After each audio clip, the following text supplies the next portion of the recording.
what a bitch. Oh yeah, Oh.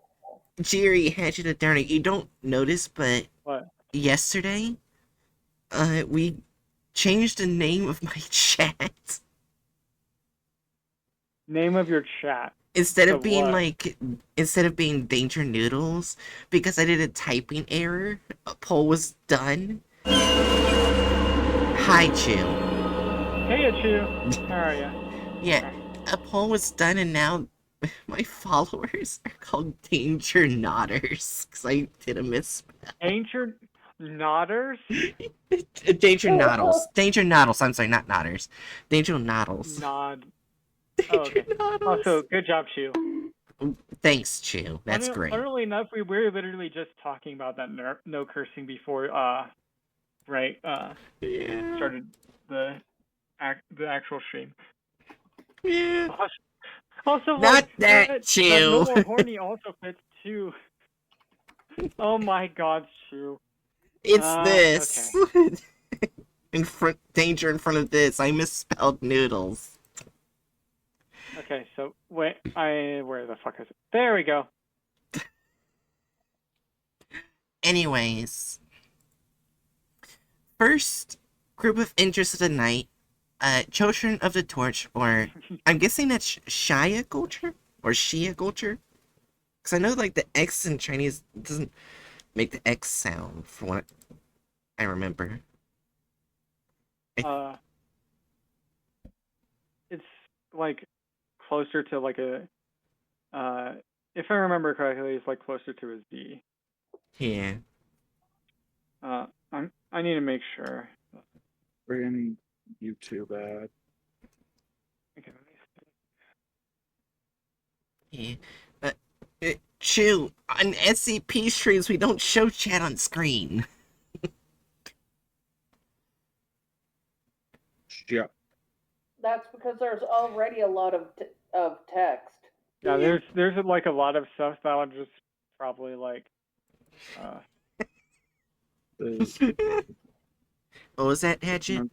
I think the pronunciation is shot. Shot Yeah. culture. Yeah, actually that makes sense. I'm gonna look. Just Super rigged.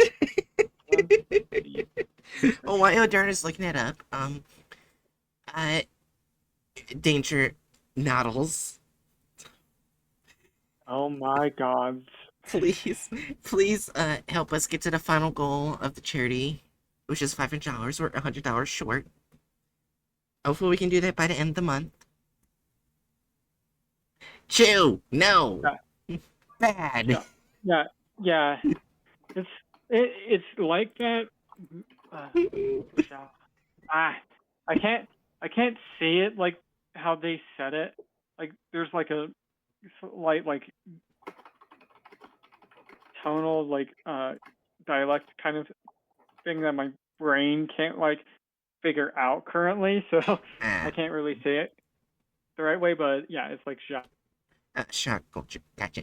The Children of the Torch is Chinese cult rooted in ancient Shang dynasty culture, worshipping the sun, fire, and a group of gods known as the Golden Crows, or 1428. God damn, why did I say crow? It does say golden crows. Yeah, but I mispronounced crow. Also got a bonk the chew again. Yes. The mythical Shang dynasty is what came before and it was destroyed by one of the Golden Crows. Appears in these SCPs. So, we should probably see what the group of gods are. Because they actually give us the SCP. Yeah. If they're just a group of people as a whole, then it needs to be put in a different category. Well, I think it would be considered like because we do have other cults that we ranked. I said culture. Oh. As in like a group of people. Alright. Alright. And it's a Keter. Alright. SCP-1428-1 is a creature that superficially resembles Corvus Macrorhynchos.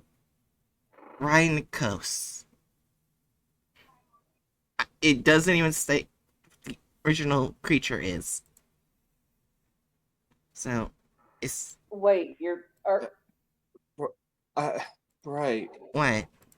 It's literally what I'm talking right? about Go back to what the cult's name is. Children of the Torch is a cult. The Children of the Torch is a Chinese cult. Gods known as the Golden Crows. Right? Now, what do you think Corvus means? Bird? No, it is a type of bird. It is the term for corvids, which includes ravens, crows, and magpies. Now, Bright, given context clues, what do you think that Corvus blah blah blah blah blah means? Crow? Yes. very specifically, it's the large-billed crow. Oh. Anyways, it is tripedal and does not possess a cloaca. So, one of these crows, but with a third leg. Well, yeah, And no cloaca. yeah. The third Well, leg you is can't see the cloaca or lack of it anyway. I mean, I don't know where it would poop, but I guess gods don't need to poop. the the third leg has been observed to remain tucked up under its body unless it enters an active state. It does not need to eat, sleep, or breathe, and does not age and suffers no physically adverse effects from prolonged exposure to extremely high temperatures. Footnote 1. No limit to this ability has yet been found. It has been observed to withstand temperatures of an excess of 1 million degrees centigrade. Were they trying to kill the god bird? Maybe. Or radiation. 1428-1 has never been observed to communicate, and its intelligence is unclear. Dash 1 has 3 states: inert, passive, and active. While inert, it demonstrates no anomalies other than those previously stated. Passive states are marked with gamma radiation emission at varying intensity. There is no clear consistency in the charge of radiation over time, generally ranging from 5 to 90 W/m squared, but occasionally reaching levels of 150 W/m squared. The energy ranges from 1 to 1.5 MeV. I have no idea what that is. To be honest. No. Also, m squared is meters squared. Well, I know that. I just don't know what MeV is. It's so. I think V might be velocity. Let me. Here, I can look it up. MeV. Maximal extractable value. Okay, Matt. Okay, so that's like the. Okay, so that's pretty much supposed to be like how much energy is like actually getting released or Yeah. whatever. Megavoltage radiation emits protons with an average score energy greater than 1 million electron volts, 1 MeV. So in the context of radiation, MeV means million electron volts. Okay, Damn. million electron volts. Okay. So 1 to 1.5 MeV means 1 to 1.5 million Million. electron volts. Damn, that's a lot of volts. Yeah. Gee. Alright. During an active state, Dash 1 will produce plasma and thermal energy consistent with the solar corona, coupled with a burst of gamma radiation and exponentially increased intensity. Recorded charges have been as high as 340 W/m squared, with 20 MeV, while the thermal effects of an active state persist only for an instant and are confirmed to the immediate vicinity of Dash 1. The sheer magnitude of the release invariably results in catastrophic damage. Following an active state, Dash 1 will begin to emit aurora bands consistent with solar radiation. These bands appear to induce a compulsive effect in human observers, causing them to attempt to approach the source of the aurora. Individuals under the influence of this effect are completely unresponsive to external stimuli and will perform no action other than approaching the aurora. The bands persist for approximately one full day after the active state has ended. While Dash 1 is in a passive state, it will enter active states once every 3 months, median, unless exposed to external combustion at an intensity of approximately 400 degrees centigrade or greater, which will cause it to become inert. While physical contact with Dash 1 is possible, any attempt to physically harm it other than incineration will result in an active state.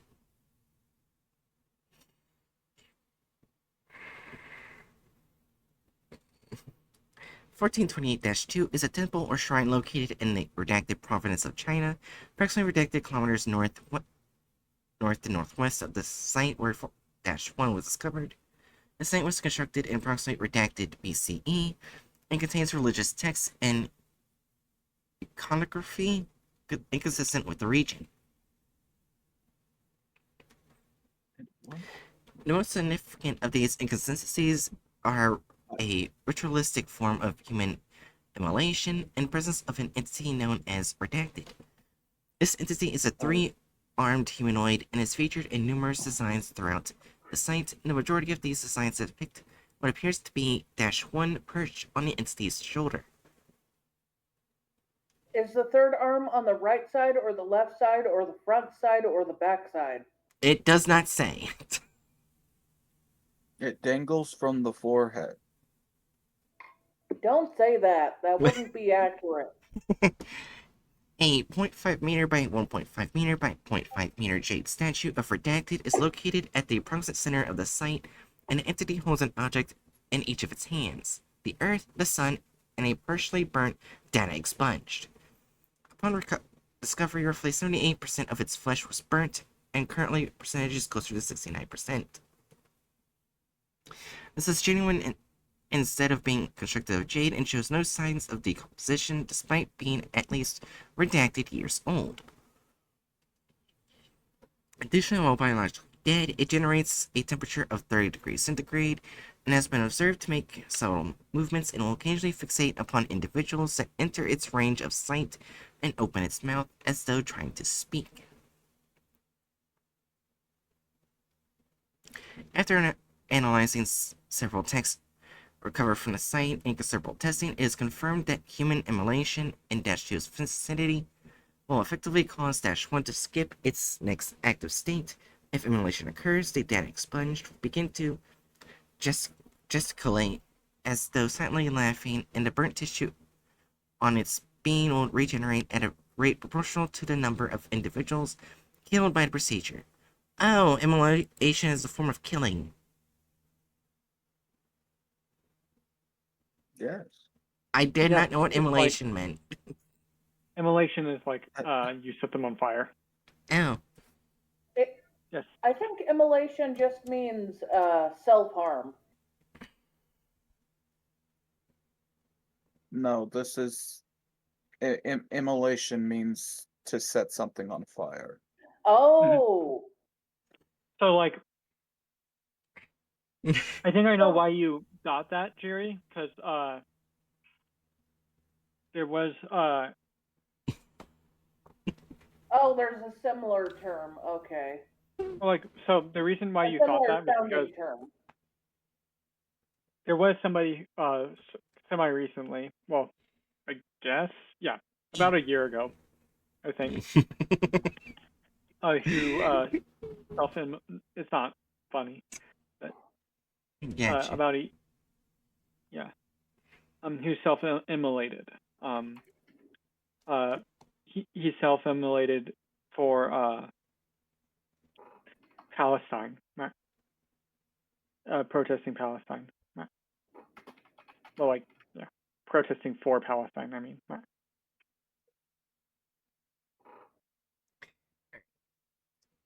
All right, I let me think that's finish. what you might have heard it from the latest. Gotcha. Alright, Okay, let's start. remember when. Go ahead and finish it. And then 1420-001, contingency Fusheng-A, intensity of incineration on -1 is to be increased to 800 degrees centigrade. If -1 does not revert to an inert state within 30 seconds, one Class D personnel housed at -2 shall be emulated. Subsequent personnel may be emulated as necessary. Oh my god! Well, damn!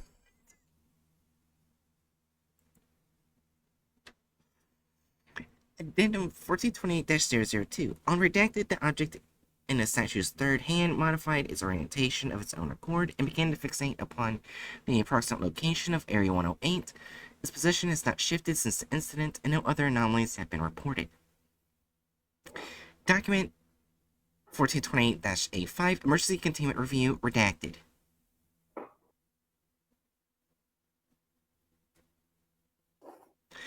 In recording 8:45 a.m., redacted. Hey, Jerry, do you want to read for Dr. Adler? All right. Because isn't Adler a former snake? Yes, it is. All right, the snake will read the snake. All right. This is Dr. Redacted Adler, presiding over the emergency meeting regarding SCP-1428 on Redacted at 8:45 a.m. We need to amend Fusheng-A. What do you mean? I've just been meeting with the anthropologist and -2. We need to stop burning D-Class. We've been over this, Redacted. No, listen to me, Redacted. The crow is not the real problem. Seems like a pretty big problem. There's a reason why it hardly responds to anything we do. It's effectively on autopilot. Autopilot? As long as Redacted is dead, or asleep, or whatever, there's nothing to give it directions. So it just flies around and leaks radiation everywhere. And the active states? It's part of a ceremony. The followers of Redacted could survive the radiation. Well, this is all terribly interesting, but I'm not sure how that... When we start burning people at the temple, the crow senses it as a similar type of ceremony, so it doesn't enter an active state. But burning people in that place has a completely separate consequence. If we let that thing finish regenerating, it will attempt to contact the sun, which is where the crow supposedly came from and where Redacted currently is. What will it say? I don't know. The designs were so eroded, so we can only translate one word from the message. Which is? Breathe. Doesn't sound friendly. Oh, that doesn't sound good. Okay, so that would be... That's the Golden Crows. Alright. Alright, we'll put it in a vote between you three. Do we want to look at 2814, 2995, 2481, or 2487?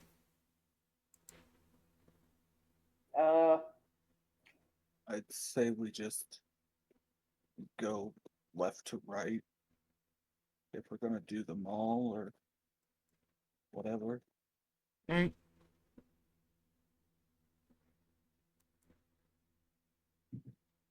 Whee! It just says you can't block me from having ads emotes. Yes, we can. Okay, so this is a safe class anomaly. Also, yeah, it does sound like it's, rather than a group of people, it is a religion. Yeah. Well, I mean, in its description, it's Children of Torch's Chinese cult, so... I think it was original. Well, yeah, but it also sounded briefly like a people, too, so... Yeah.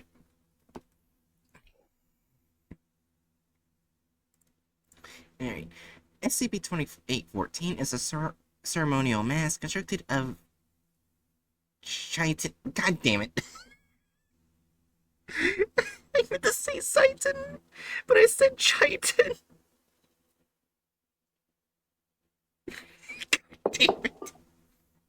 It is a Z, not an X. That's true. Would you like to see what Zayton wood looks like? Sure. Zayton wood with fragments of Jediite. Ah.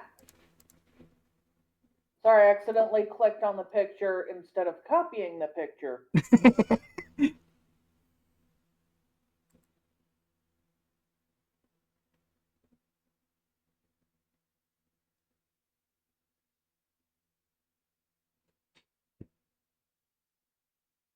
That is that wood.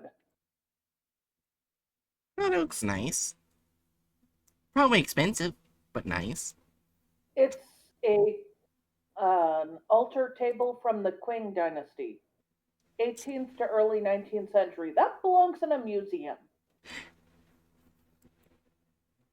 Is that in a museum? No, it's not. God damn it. It was sold to some rich asshole. No shit. Its dimensions are 24 centimeters by 10 centimeters, and it is largely dark brown in color. Extending from the rear of the mask are four strands of silk, each 83 centimeters in length, and dyed a dark red. The composition of this dye is currently unknown. Prior to its current containment status, 2814 was on display at the Redacted Cultural Museum, from which it was stolen in 2005, probably by British people. Anyways. I mean, it's probably right, but it's not right. I'm sorry. The culprits now confirmed to be the members of Children of the Torch, a Chinese occultist group. Thank you, footnote. Were apprehended by the Foundation in 2008. Presently, it is believed that the fatalities produced by 2814, while in the group's possession, total at 108. 2814's anomalous effects become apparent whenever it is worn by a human being. It should be noted that 2814 suffers no damage from exposure to heat and flames up to 5,000 degrees centigrade, and Dash 1 shares these properties while the mask is being worn. Dash 1 is capable of interacting with fire as if it was comprised of static matter, rather than being a chemical reaction of matter.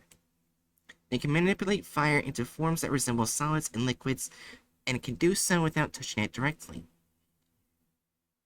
The maximum observed range of effect is roughly 20 meters. Normal substances that make contact with the anomalous flames are ignited like normal fire, but the flames produced can also be manipulated by Dash 1. Dash 1 can modify the temperature of flames under its control and may touch or hold the fire with no detrimental effects. While wearing 2418 for extended periods of time does not adversely affect the wearer, observing the mask's thermal properties repeatedly constitutes a degenerative psychological effect. Such expresses profound curiosity to test the limitations of the mask's properties, and will progressively lose their previous ethical and moral standards. So eventually, it just makes you an arsonist. Well, arsonists can still have ethical and moral standards. Yeah, this is not really quite arsonist. I was also kind of thinking the entire time I was reading this, so this just makes you a firebender. No. Well, I mean, it basically does to a certain degree, just Well, without the it just ability makes to you into Fire Lord spontaneously. Swobson. Well, a firebender can still get hurt by their own fire, so it's different. Yeah. Yeah, true. It basically makes them a firebender, but without the main drawback of being a firebender. Yeah. I think it's more accurate to say if a firebender was on a lot of cocaine. And was Firelord Sosen. So Fair I'm enough. gonna say, so far, it looks like this group used it to kill people. Yeah. Mhm. Also, I only say cocaine because That's something that gets people to not notice pain, and they tend to go all crazy and basically act like they're invincible, and until they're, yeah. Alright, I'm gonna read the two addendums because they do give some more information on the group. Alright. Addendum 2418-001. During recovery of 2418, all members of the Children of the Torch that were encountered, totaling 5, committed suicide. One member, identified as redacted, left a note evidently intended for the recovery team. Originally written in Chinese, here is a translation of that note. I don't know who you are or what you think you understand, just listen to me. Destroy the mask, don't put it on or try to do anything with it, just kill it. Burning it won't work. You must data expunged. Yes, I helped steal it. Yes, I participated in all those killings, but that's the extent of what you know. You don't know what I've seen, what happened when our leader put it on, or what would have happened if I hadn't forced it off him. We love our radiant father, but we cannot resurrect him like this, not by the means of the heretic.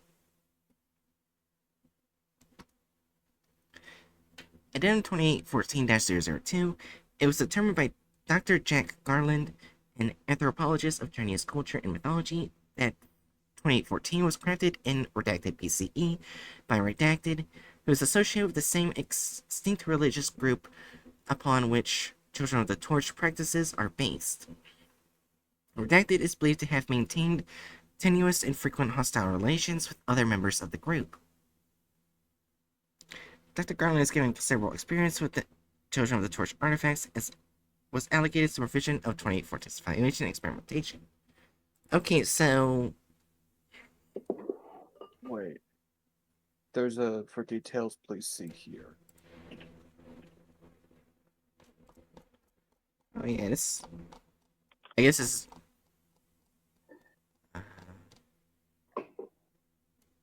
yeah, this is the entry of Dr. Garland.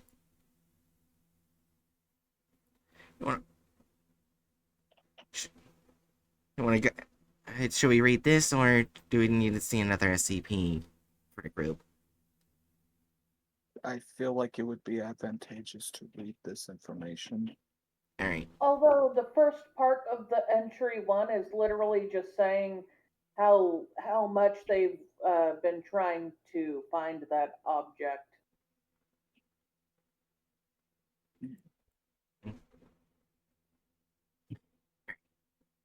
Anyways, entry 1. Children of the Torch has been busy. After 3 years of grasping at straws, I finally have the damn thing in my hands. I find myself somewhat disappointed. It is crude and mundane, maybe because it's illegitimate. It was crafted by Redacted after all. It passed the incinerator test, so I guess it at least qualifies as one of their artifacts. I should probably be grateful it's been 3 years of nothing, and this gets delivered directly into my lap. Anyway, on to business.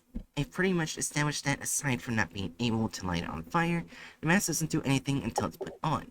Obviously, strapping an ancient magical relic onto my face isn't the brightest of ideas, but the D-classes we made wear it are fine, and we won't make any more progress until someone puts it on. That someone might as well be me, and it's only one other person with the qualifications, and I don't want Albert to take this risk. He at least still has a family. Well, why are you trying to put it on? They told you not to put it on. Well, the ego of a scientist can be astonishing, especially when they feel so close to the answers they want. Yeah. And I don't know what gender this person is besides stupid, but Yeah. they are gendered stupid right now until we find out. I identify as dumb. Yeah. Entry 2. This certainly is intriguing. I did catch a glimpse of the Max's powers when the D-class wore it, but I had no idea the effect was this intricate. I hooked up a Bunsen burner for the first few tests, and when I put my hand over the flame, it collapsed in my hand like a puddle of water. It was warm, not hot, just warm. And it really felt like I was holding water. I slowly drained the liquid flame from my right hand onto my left, and then back to my right. Nothing spilled, at least until I thought that it logically should spill, then it did. The floor caught fire. Instantly, I reached down and scooped the flame back up into my hands and thought that it would be easier to hold onto if it were solid. It became solid. I was holding a ball made out of solid flame. I may have given Redacted less credit than he deserved. This is certainly a remarkable toy that he's created. It doesn't seem, however, that the mask can create gaseous fire. When I tried the ball, my hands shuddered and exploded into a fine mist. Perhaps that's the closest it can get to actual gas. Maybe it was intentional. Maybe he didn't want invisible fire vapor. Maybe it was just too difficult. In any case, realizing that the mist could probably light the entire room on fire, I gathered it back in my hands and returned it to the burner. The tricks it can do are interesting, but I'm failing to see the ritual value to this thing. The cult never just made toys, they always had a greater purpose. I'm hoping that it will reveal its secrets under more specific circumstances. I'll conduct some routine human emulation tests tomorrow. Oh, well, okay.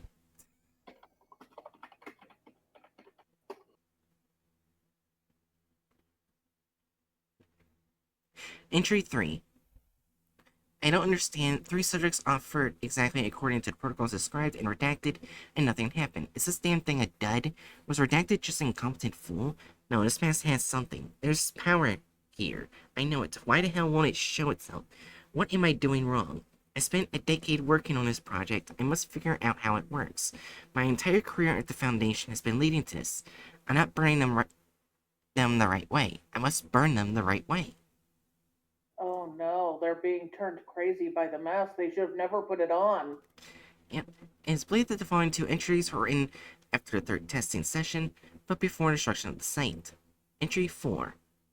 Let burn the warmth swim. Entry 5. The entry consists of 3 consecutive pages of inane text, often written over itself. The phrase, "the third eye burns as it looks to the Father," is repeated in several places. Oh. It is believed the following 2 entries were written after the destruction of the site, but before the arrival of security forces. Entry 6. The molecules and thoughts of this facility have been liberated, and the bellowing flesh and steel alike return to iridescent heat and to our Father. Only one soul remains, a D-class that I found huddled and quivering in a cell. So young, he arrived here for the crime of liberating himself from his abusive father. Gene. His name is Gene. I will bring him to his true father and complete his liberation. No! Don't burn the child to. Oh gosh. Entry 7. This entry is written entirely to burn, and burn marks upon the back of the previous entry. Now the marks were formed so precisely is unclear. Jean and I have become one, our flesh made into light, reverberating with songs of the Father. Constructs burn away. I took his body unto me, and we became lost to the fires of passion. Then our bodies were sublimated, and only the passion remained. We have become the gaseous flame. We are the spiraling fume, outreached to the Father, and we will draw breath from his body once more. They did the bad touch the child, didn't they? Maybe. I don't think that this is talking about a child.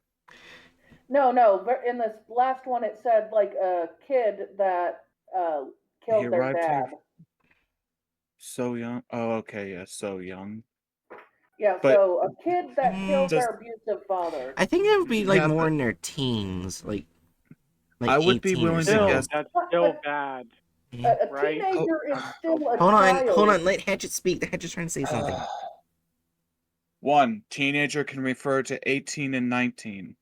2, are we accepting the idea that the SCP Foundation would make D-class out of juvenile, like, out of children? This is a D-class. The possibility, possibly. I simply do not believe that's how they would operate. Well, probably not. Yeah. Anyways.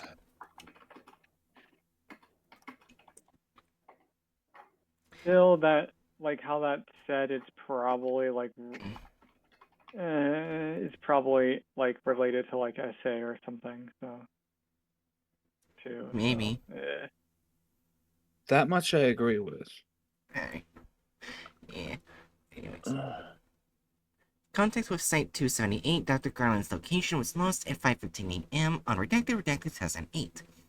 Aerial reconnaissance made contact with the site approximately 4 hours later. Upon discovering the facility has been largely demolished by what was later determined to be a series of explosions. 35 minutes were required to extinguish the flames, after which a closer inspection was instigated, resulting in them expunged.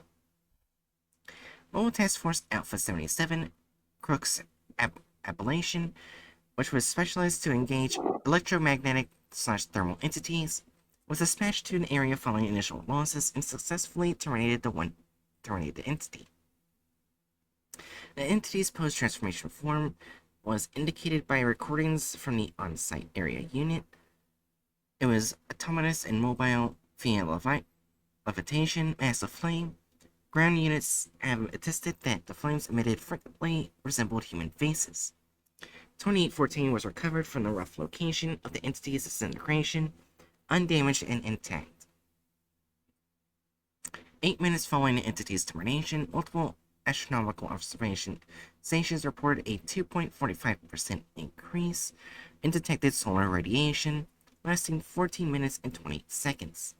Standard information suppression protocols were sufficient to prevent public knowledge of this incident.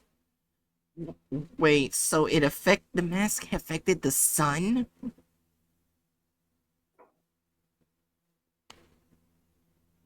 Also, I just looked it up, and they do use miners for some things. Or D-class sometimes. And that Okay. kid was considered a criminal because of what they did to their father. Fair enough. Hey Jerry, do you want to read Agent Vasquez? Is all right. I will read Agent Vasquez. Alright then, interviewer Dr. Brian Albert interviewed Agent Esteban Vasquez. Forward, Agent Vasquez was attacked by the entity at Site-278 and rendered temporarily unconscious by the encounter. Due to the possibility of contamination, Agent Vasquez is classified as an anomaly until further notice. Agent Vasquez, is there anything you would require or would like to say before we commence this interview?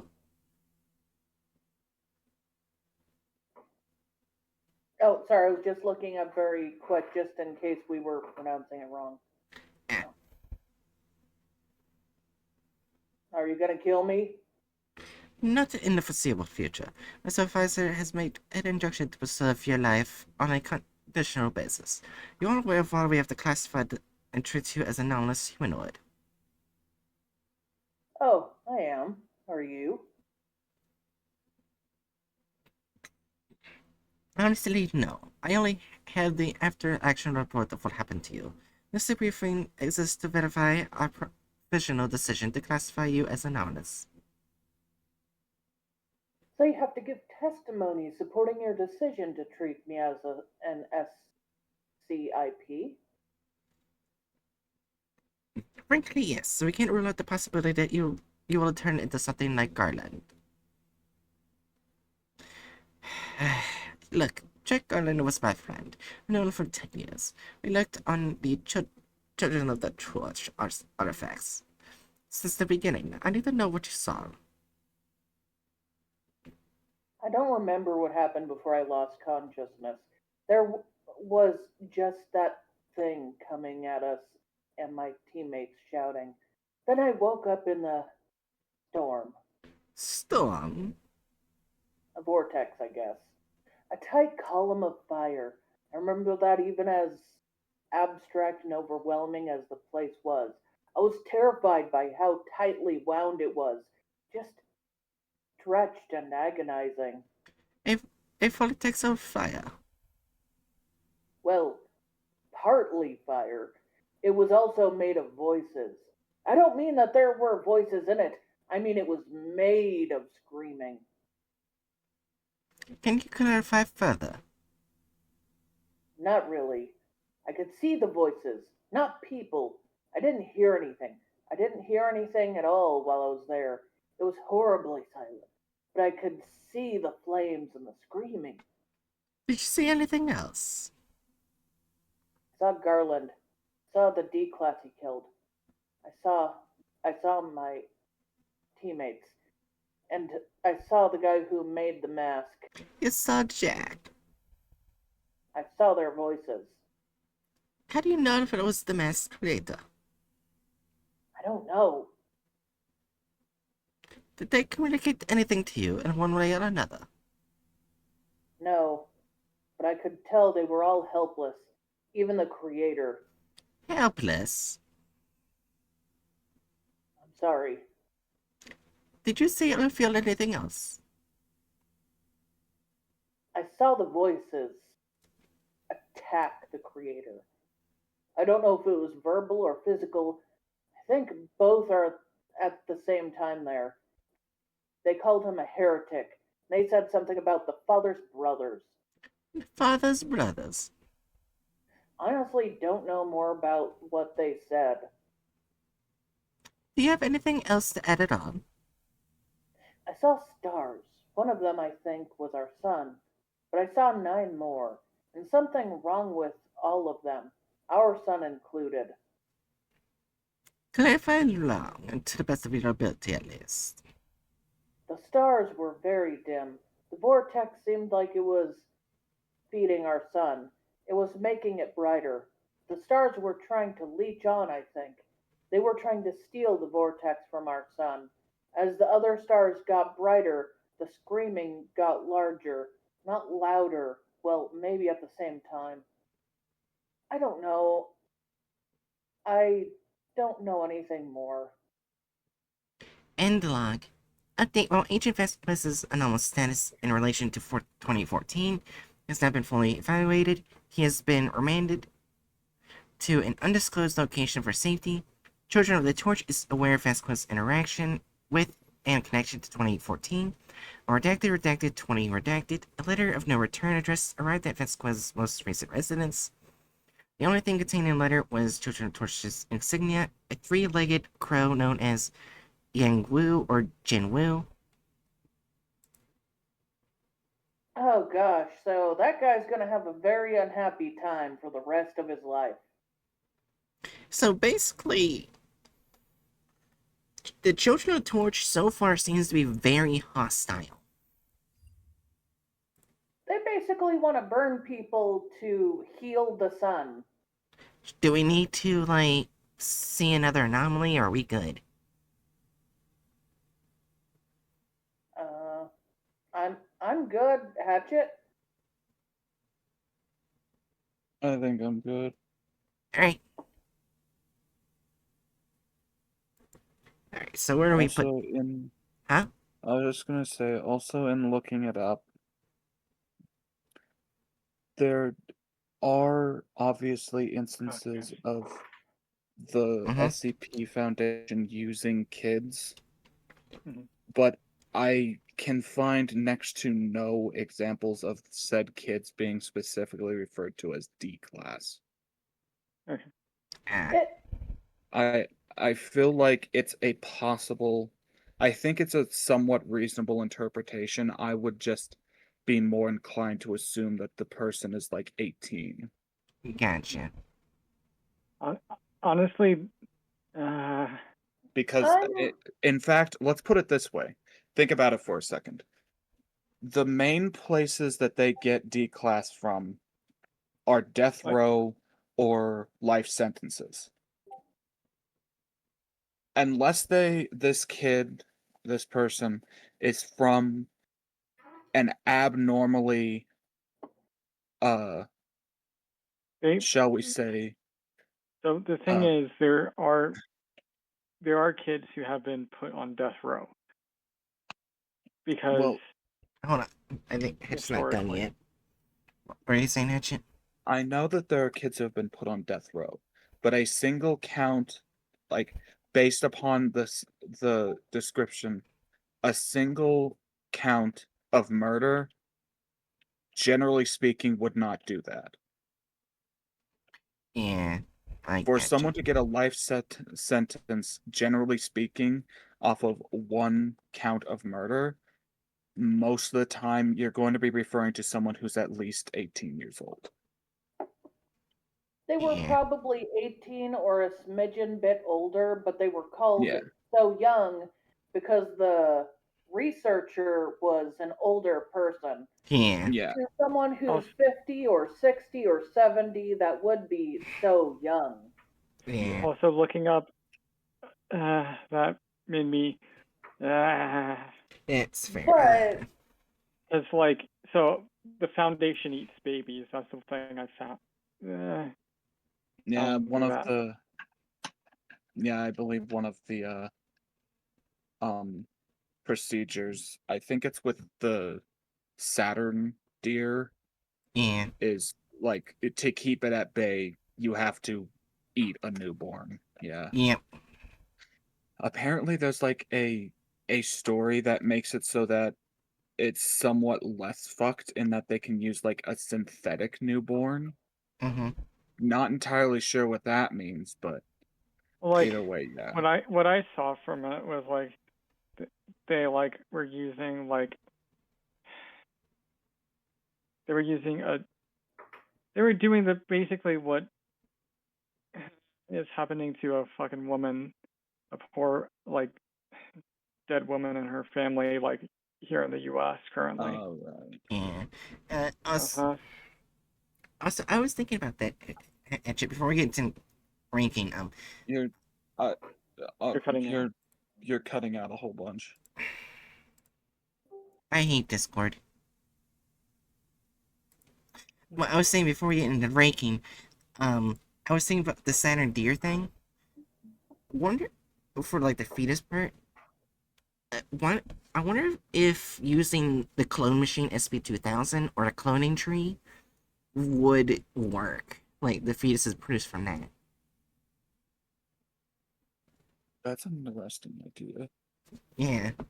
that Then is. again, like at the same time, uh, depending on the situation, I feel like the Foundation would err on the side of caution. Yeah.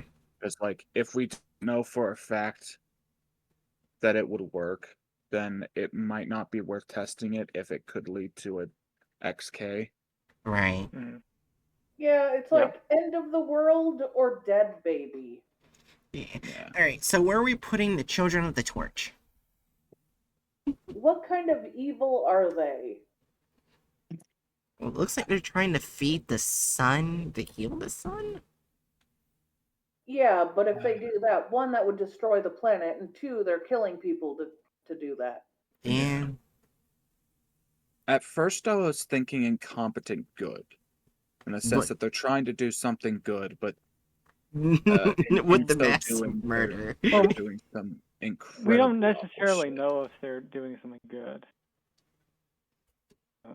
Fair enough. I mean, like at the very least from their perspective, but yeah. Yeah, we don't like, know Yeah. what. From their perspective, it is good. Yeah, Do we have to put it yeah. in incompetent good? It's I was gonna say possibly incompetent neutral because we don't know either way. mm. At the same time, if we base if we put things in places based solely on what they think they're doing rather than their actual actions, Right. then I think like it's neutral evil. Yeah. I can see that. I think I could go with that. Yeah. Because like for Yeah. instance, like the problem with basing like whether or not it's an incompetent good Mm-hmm. or in the evil somewhere based solely on like them thinking they're doing the right thing, a very large portion of the lawful and neutral evils would end up spontaneously going into incompetent. So I don't really think it's an incompetent good, although the thought briefly hit me. Yeah. But Mhm. because we don't actually know if they think they're doing what's good for the planet. They might be thinking, "Oh, we all belong to the sun. We all deserve to burn." Yeah, That would yeah. actually be their motto. I think what I'm going to like kind of put as my litmus test on it is whether or not in trying to do their like a good thing, they are doing good actions if misguided. So like the children of the broken god, like they're an incompetent good, partially because they're trying to bring back a god that doesn't want to be brought back because it could be catastrophic, but Yeah. also because like they do some good actions. Yeah, like dealing with 610 itself. They know how to cure the infection. Yeah, they've You're even you're helped the cutting out a bunch. Foundation against 610, right? Yeah. Yeah, you're cutting out a bunch still, right? How am I cutting out a bunch? Yeah, you are. Alright, I want to try something. Give me a moment. Why is Discord being such a fuck? I don't know why Discord's fucking with her.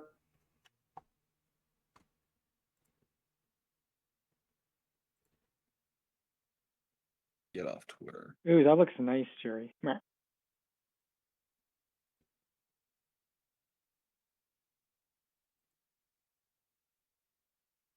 Alright, how do I sound now?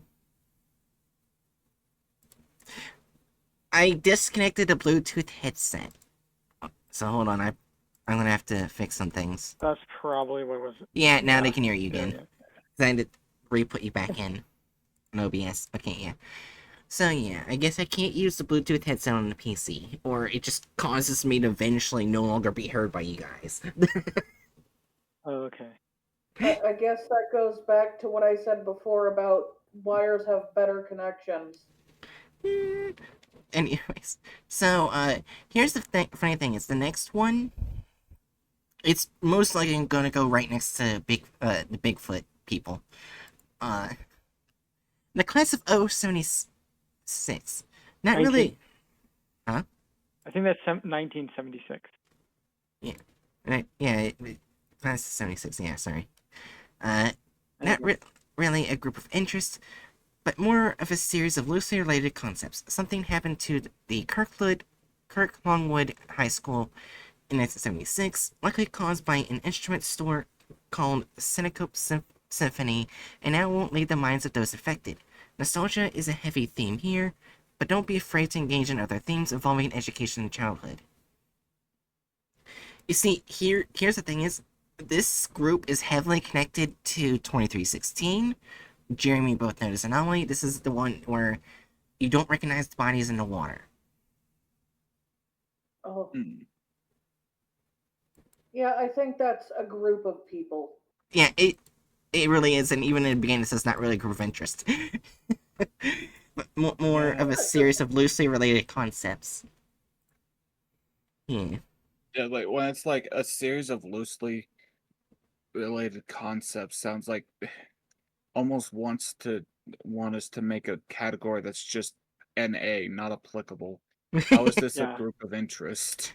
Well, it's like it says right here. It now won't leave the minds of the affected. So, like, if you know this group, you can no longer forget them. Yeah. So it's a group of people. Yeah. And So, like the idea behind like the original like idea of making just the group of people thing was the idea of like an yeah. entire ethnic group. But in this case, like I like guess this is such a loose thing. Like how where would we put it otherwise? Yeah. I guess it needs its own category of just NA. What do I we mean, call this? I feel like people tier could basically just also be our non-applicable tier because like Okay, people tier, yeah. Yeah, this was because the like easiest. because like people like an entire group of people is non-applicable to Yeah. the sense of law of like trying to say an entire group of people's morality, Mm-hmm. etc., etc. Bruh. Yeah, I knew that was gonna go there. Alright. So. Oh, this is gonna be a fun one. East India Trading Company. Oh, that's lawful. That's We already did lawful that evil. one. We already did that one. Okay. That was in the main group. Yeah, Yeah, Yeah, Commission of Unusual Cargo. I think we put that in. Where see. did we put that in? Probably in Yeah, definitely Oh, wait, true neutral. neutral, true I- neutral. It's hard to see, I but think it's right there. Yeah, I think we put it in true neutral because like it is basically a splinter off of the East India Company that Yeah. only had connection to it in the fact that they needed funding. Right. Otherwise, it was doing stuff very different from the East Empire Yeah. Company. All right. So here's the East next. Empire Company. This isn't Skyrim. Yeah. Anyways, the next one is the Cura Praetoria Sempiente Occulte Praetorian Office of Secret Wisdom is a minor group of interests that acted as an anomalous containment organization for the ancient Roman Empire. That's why I said this was gonna be a fun one. Okay. Yeah, that The ancient Roman foundation. Ancient Roman Empire. Why am I feeling that this might either be lawful neutral or lawful evil? Well, we Yeah, got 3 probably- SCPs. it's probably gonna be one of those. Mhm. Well, we'll find out. Yeah. Alright, so the first SCP, SCP-2766, is a section of aqueduct tunnel approximately 180 meters long. One Roman stadium, is a footnote. Hmm. Near the source of the Aqua Claudia, an ancient Roman aqueduct which brought water from the springs of Is it- Sublensis. what was that? Sublicin. I can't. Sublicensis. Sublensis, Sublensis. modern Yeah. subiaco of the city of Rome. To the city of Rome. The water passes through 2766. It is transmuted into an equivalent volume of a mixture of wine and another liquid. Liquid produced by varies by the month of the Julian calendar. Okay, so we actually get to see what it is. Alright, so for the month of January, product river water lacks modern industrial pollutants, but in all other ways matches the particulate composition of the Timber River around the city of Rome. Tiber, not Oh, Timber. Tiber. Timber River. It's just a river made solely of liquidized wood or liquefied wood. It would be funny if like one of these was actually Yeah, Timber. that. River. Yeah. Oh god, I ran a bit forward. Why? Alright, notes. January 1st was celebrated by the Romans as the feast day of... Is it Janus or Janus? So I've heard it I pronounced think both it's ways. genus. Janus? I would I've heard- I would imagine genus. Janus. God of borders... Oh, what? Generally speaking, when you hear like a Y or Y sound from J, you're like you can assume that that's from like a Norse word. Gotcha. And since this is Roman, I would imagine that wouldn't be the case. Gotcha, Let me gotcha. just look it up. That is another way to go about it, yeah. God of borders, noise, and bridges.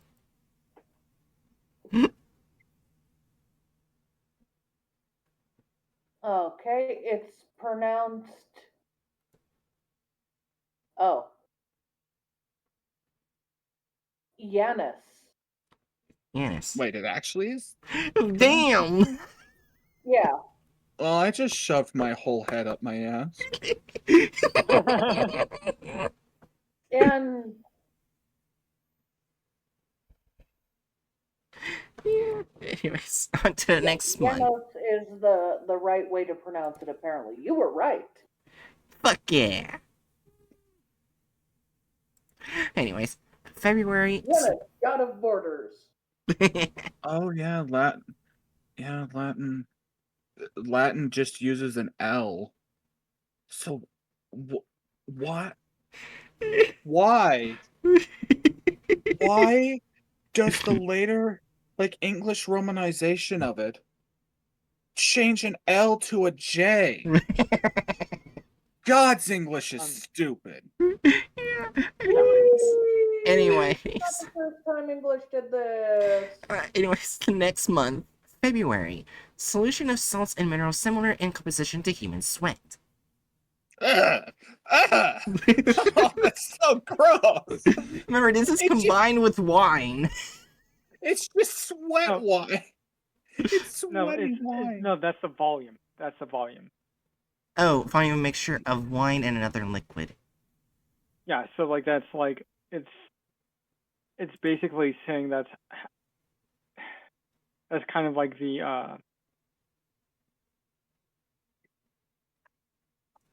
I guess the textural Oh, component of the water, I guess, of maybe. the liquid. Yeah. Oh my god. It refers to the difference in volume when two or more substances are combined to form a mixture. Yeah. The Roman Purification Festival of Febra occurred during the month of February and was strongly associated with sweat and fever. Oh. Oh, okay. March, human blood. DNA analysis indicates the blood comes from a number of individuals, both male and female. You could just say humans, just humans. You don't have to specify. Okay. March 1st was the feast day of Mars, god of war. Okay. April, wine is mixed with the pomegranate juice, considered an aphrodisiac by the Romans, and spiced with an unidentified herb, possibly silphium, a now extinct variety of fennel used by the Romans as a seasoning and a contraceptive.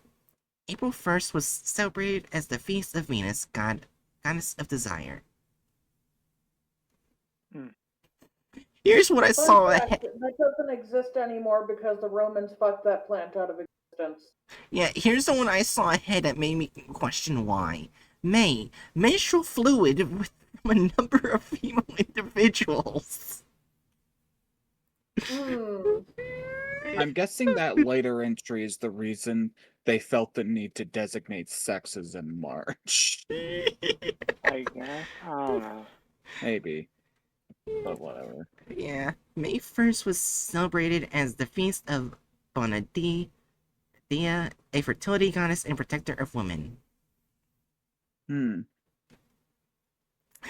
June, cow blood from two distinct individuals, both female. A pair of cows was the traditional sacrifice to Juno, whose feast day falls on June 1st. You know. Oh, you know. Sorry. I think, was that the god above? No, The that's a one different that- one. That's a different A one. different one. Oh, Janus. so Janus it and probably then- is Juno. I'm sorry. Yeah. It might be you know. It might be you know. You don't Yeah. know. Yeah, You whatever. might be correct. Maybe. Should I look that up? Sure. Yeah, go ahead. Oh no. I don't know anymore. Oh no, it is you know. Okay. It is you know. Alright. July. Human blood from a single male individual. DNA analysis indicates that there is a close familial relation between blood produced in July and August. It is currently hypothesized that seeing these months 2766 produces the blood of Julius Caesar and his grandnephew Augustus, for whom these months were named.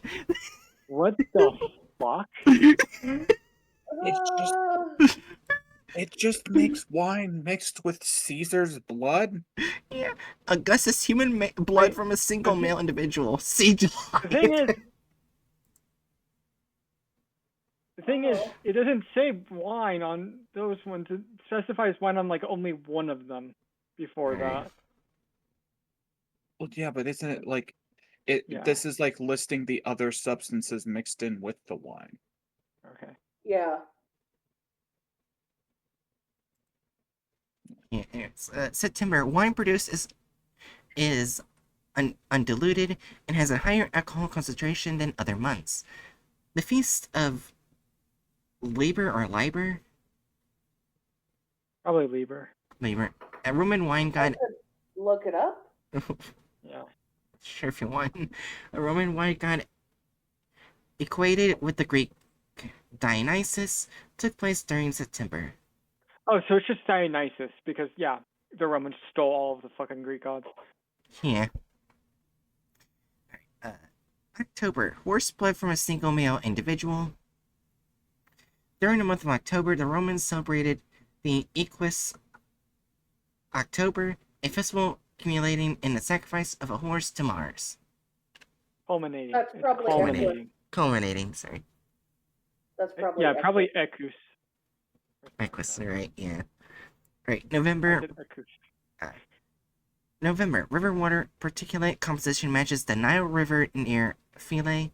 Philae was an important cult center of Isis and Antiquity.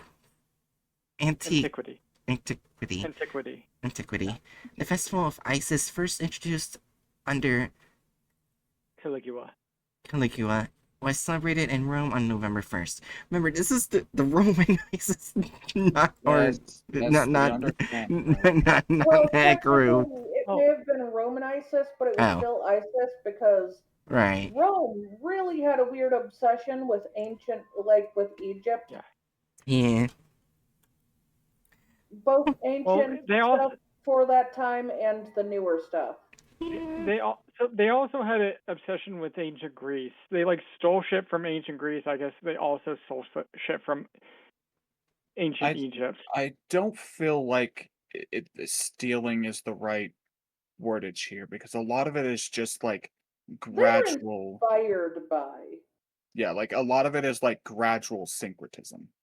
With Greece, Rome was very close to Greece, so. Yeah. All right, so let's. With Egypt, they weren't remotely close. They just really liked it. Yeah. All right, like so they annex Egypt and then they annex Egypt and then basically through the cultural exchanges that happen there, gradually the Roman Empire starts to really appreciate the goddess Isis. Right. And thus that worship starts to spread throughout the whole empire. All right. So let's continue finishing this SCP.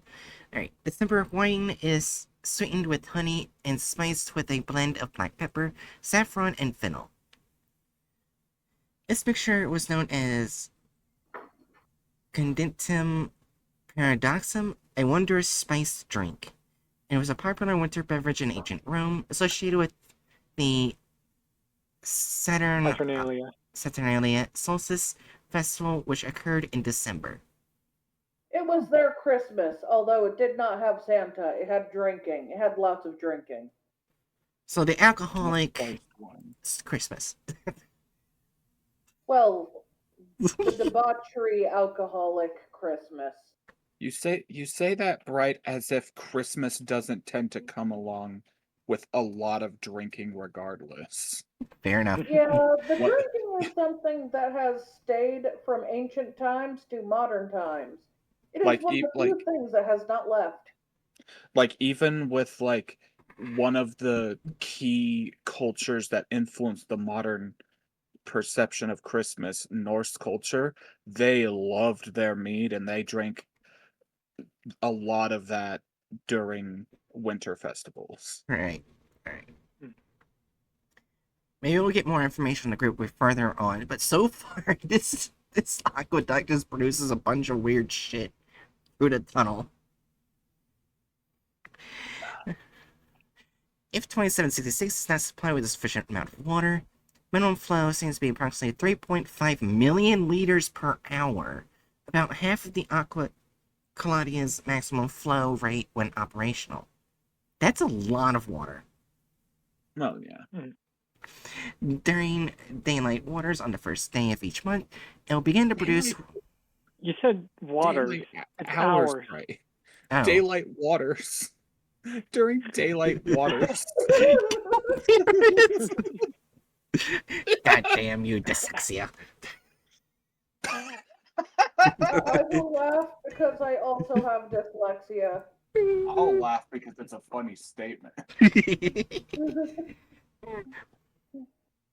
Daylight waters. Oh my god. Anyway, during daylight hours on the first day of each month, it will begin to produce whatever wine mixture would normally be produced that month at a flow rate of approximately 7.5 million liters per hour. The rate at which water flowed through the Aqua Claudia while it was operational, the liquid pours from niches in the walls originally used to hold oil lamps during the tunnel's construction, and from holes and cracks in the hydraulic cement along the floor and walls. This flow will continue until the last day of that month, at which point the flow rate will gradually decrease over the course of the day, coming to a stop at dusk. The section of the Aqua Claudia, which includes 2766, was built in 38 CE under the Emperor Caligula, and the remainder of the aqueduct was completed in 52 CE by his successor Claudius. 10 years after its completion, due to 2766 effects, the Aqua Claudia was abandoned. In 70 CE, under the Emperor Vespasian, containment of 2766 was established by the Praetorian Office of Secret Wisdom. Curia Praetoria Sapiente Occulte, a division of the Praetorian Guard dedicated to the containment and or destruction of anomalous creatures and objects that were a threat or inconvenience to the Roman Empire. Okay, that actually gives a good amount of information. Yeah. Alright, move it. Destroying things because they were inconvenience to Rome. My goodness. A secondary channel of the Aqua Claudia bypassing 2766 was created after the fall of the Western Roman Empire. 2766 was uncontained until the Vatican Holy Office of Secrets and Prophecy established containment in 7086 CE. Recovered document 2766-1, dedicatory inscriptions, 2766 repair access tunnel, Latin circa 39 CE, from the records of the Vatican Holy Office of Secrets and Prophecy, Trans Sebastian Miller, 1957. Caius Julius Caesar Augustus Germanicus, full regnal or regional? You know? Regional. Regional? Yeah, Name of the emperor, more commonly known as Caligula. Wait, Caesar's name was Caligula? No. Caligula. No, different guy. different Oh. one. Yes, Yeah.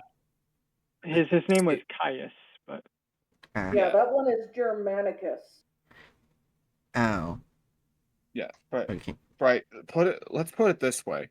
After Caesar, everyone wanted to be associated with Caesar.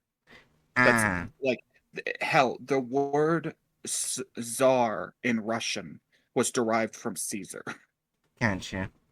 So Caesar that you was see like Caesar the really badass often. no one could be anymore, but they wanted to be. Yeah. So they just kind of put his name everywhere. Same with Gotcha. Augustus. Alright. Son of Tiberius Pontifex Maximus. The first title in his role as high priest of the Roman state religion. Consul 5 times, in his third year as emperor, father of his country, saw to it that the Curtian and Cerulean waters, the springs that were the source of the Aqua Claudia, be brought to the city of Rome. God. Oh, god damn it. Wait, is this... Wait, Lucius Celius Ater. Celius Ater. Superintendent of Secrets, Carrier Arcanorium, an appointed position in the Roman government, is attested in only a few places. The existence of the office itself seems to have been a state secret. Individuals with this name are attested intermittently as Curator Arcanorium from the rule of Caligula until the fall of the Western Roman Empire. Okay. By decree of divine Caius, the new son, Divus Caius Neos Helios, a title associated with the worship of Caligula as a living god, saw to it that the current Kersian and cerulean waters be transformed so the baths and fountains of Rome might run with whatever is most pleasing to the emperor and the gods. Oh. I feel like we got enough unless, information. yeah, unless y'all want to keep learning about the anomalous wine aqueduct, I feel like we've got enough info. Yeah, I mean, like this one footnote did give, even though it was only a sentence, it gave a good amount of information. Yeah. Well, I mean, well, we're probably gonna have to look at the other ones to find out a little bit more, but yeah. Well, I feel like we know enough because like it's effectively the Roman Empire's version of the GOC. Yeah, probably. Right. Yeah. And as we've generally been doing, directly state-oriented anomalous containment groups that explicitly, explicitly do their work in the name of said group or said governmental group, lawful evil. Yeah, I'm putting it right next to the GOC.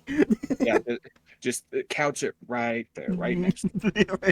They can engage in gay sex for all I care. I don't know. Wait, it's between the GOC and the GRU, which is the Russian. Oh no! You put the one that would have had statewide gay sex right in between those two.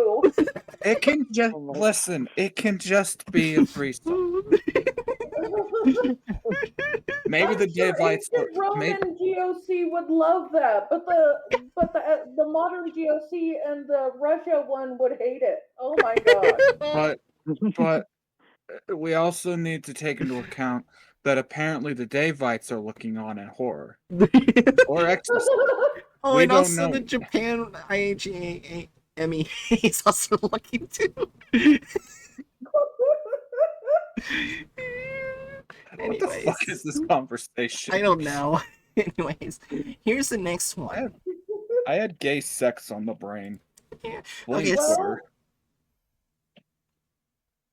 oh, this is gonna be fun. In ancient Rome, so it's not that wrong. True. Oh my god, this is gonna be hard. Department of Abnormalities, a mysterious and secretive organization which may or may not be part of the SCP Foundation. They are to the SCP Foundation as the SCP Foundation is to the rest of the world. Probably not even real. That's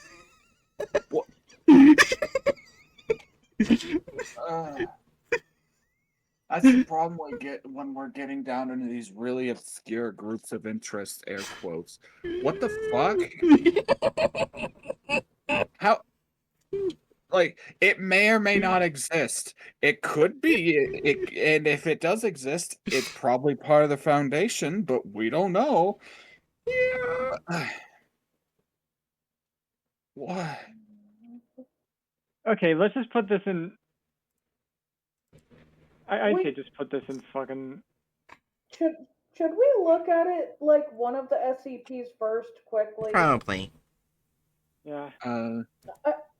I want to dismiss it, but we know nothing about it. Okay, but in the spirit of being somewhat dismissive, the only SCP we should look at is the one that's very close to being numbered 420. Okay. Okay. Adult content features sexual things of or language but does not depict sexual acts. Okay. I chose well. It's Euclid. Oh. Okay. Alright, description. SCP-420... oh, damn it. God damn it. God damn it, Hatchet. 4220. Alright, SCP-4220. SCP-4220 refers to the Earth's moon. Current scientific consensus holds that the moon is the second densest satellite in the solar system, featuring a distinct crust, mantle, and core. This is inaccurate. A Foundation-funded research mission to the lunar surface, conducted in 19redacted, determined that the moon is hollow. What the? Despite this, 4220 exerts a gravitational force significantly more powerful than its estimated mass should permit. The lunar regolith has an average depth of approximately 6 kilometers. It is supported from below by an internal structure of unknown origin. This structure is composed of concrete, basalt, and iron arranged in a hexagonal lattice? Yeah. Yeah, lattice. Got it. Interior access to possible via a man-made borehole 1 meter in diameter and approximately 50 meters in depth located in the South Pole. Aitken? Yeah, I'm just gonna say Aitken. Yeah. Basin, the deepest known impact crater on the lunar surface. At the bottom of the shaft is a hatch with a bolted metal placard bearing the words Department of Abnormalities. Is this So you saying chose the correct one. Holy shit. is this saying that the Department of Abnormalities hollowed out the fucking moon? Apparently. What is that even linked to? Yeah, what's that linked to? 3790, which is the other one that was on there. So, that's the reason we finished Department of Abnormalities. It's in London, United Kingdom. So yeah, it just goes to Another article. Okay. Yeah, the hatch provides access to the mechanical airlock below, which is a sublunar complex designated as 4220-1, a semi-industrial silo built entirely out of beryllium copper. It is approximately half a kilometer in diameter and half a kilometer deep, and consists of 100 floors, separated by a spiral staircase in the center of the silo. Each floor contains several continuous rows of cubicles arranged in a spiral pattern, extending out from the staircase. The staircase wraps around a large pneumatic tube, 1 meter in diameter, that extends down from the top floor ceiling. Each cubicle contains a desk with a mechanical brass typewriter. Pneumatic tubing replaces the typewriter's ribbon. These tubes connected at the ceiling to form spiral patterns, which converge and connect to the pipe at the central staircase. A pair of mechanical brass hands are mounted to each typewriter via additional pneumatic tubes, and brass shoes are located on the ground at the foot of each desk. The hands type continually, only pausing when 2 sets of shoes move away from their cubicles and switch places.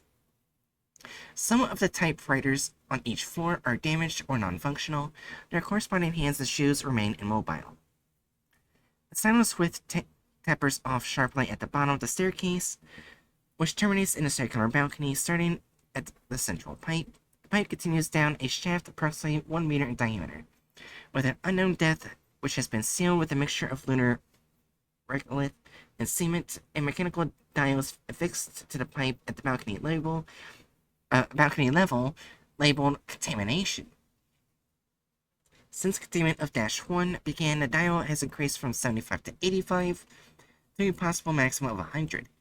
The type of unit this dial is measuring remains unknown. 4220-2 is the far side of the moon. Redacted, level 5 clearance required. Okay, so we got the history. And then on 4220-1 historical summary. By 1960, both the Americans and Soviets recognized that the knowledge of 4220 posed a threat to normalcy for their respective cultures. However, the nature of the space race meant that neither side could stop their programs to land a man on the moon without incurring significant socio-cultural and political losses. Publicly, both countries competed with non-anomalous technology to achieve this goal. But privately, American and Russian scientists engaged in a secondary clandestine space race, one driven by anomalous assets and prior technology. I'm going to say this before I continue. I almost called Russian Romanian. Oh my god. Well, Barely any that's letters. my dyslexia. God damn it. Curse you, dyslexia! This race was conducted to reach the moon in secret, discover its true nature, and determine whether or not it could be weaponized. It's likely that Soviet. Of course, their main their main motivation is, hey, can we weaponize the fucking moon? Uh-huh. It is likely that the Soviet Union's program inadvertently brought 4220-2's component parts together, and the American program inadvertently provided the materials to catalyze its formation. Oh, they work together. Inadvertently work together. It's Yeah. more like the Russian one saw the things the American one set up and thought, you know what, I'm using this before you get to finish. Which is kind of a dick thing, but they were fighting, so. Alright. Yeah, Addendum 4220.2 Helios. Upon learning of Russians' Luna program from Soviet defectors, then President John F. Kennedy, who had previously resisted the use of anomalies in the space race, reluctantly authorized the Black Project, codenamed Helios, confirmed by personnel involved with Operation Thunderbolt. The goal of the Helios program was to determine the nature of the artificial structures of the moon and take control of them before the Soviet Union. Due to Russia's lead in the space race, Kennedy allowed the Pentagram, the occult branch of the Department of Defense, to take control of the project under the direction of the late John Whiteside Jack Parsons, an American rocket engineer, chemist, and Thalamite occultist who worked as a consultant for the U.S. government's para-rocketry program for several years after his death in 1952. Project Helios culminated in the construction and launch of the nuclear pulse rocket Helios 1 on 19 Redacted. It successfully reached 4220 within several hours of launch, then crash landed on the lunar surface, killing all onboard personnel and stranding Parsons. Damn. On account of Parsons' refusal to share insights on several critical elements on the rocket's design, the Pentagram was unable to replicate the work on Helios 1 or recover the rocket until the Apollo missions 18 to 20. These missions failed to recover Helios 1's nose cone.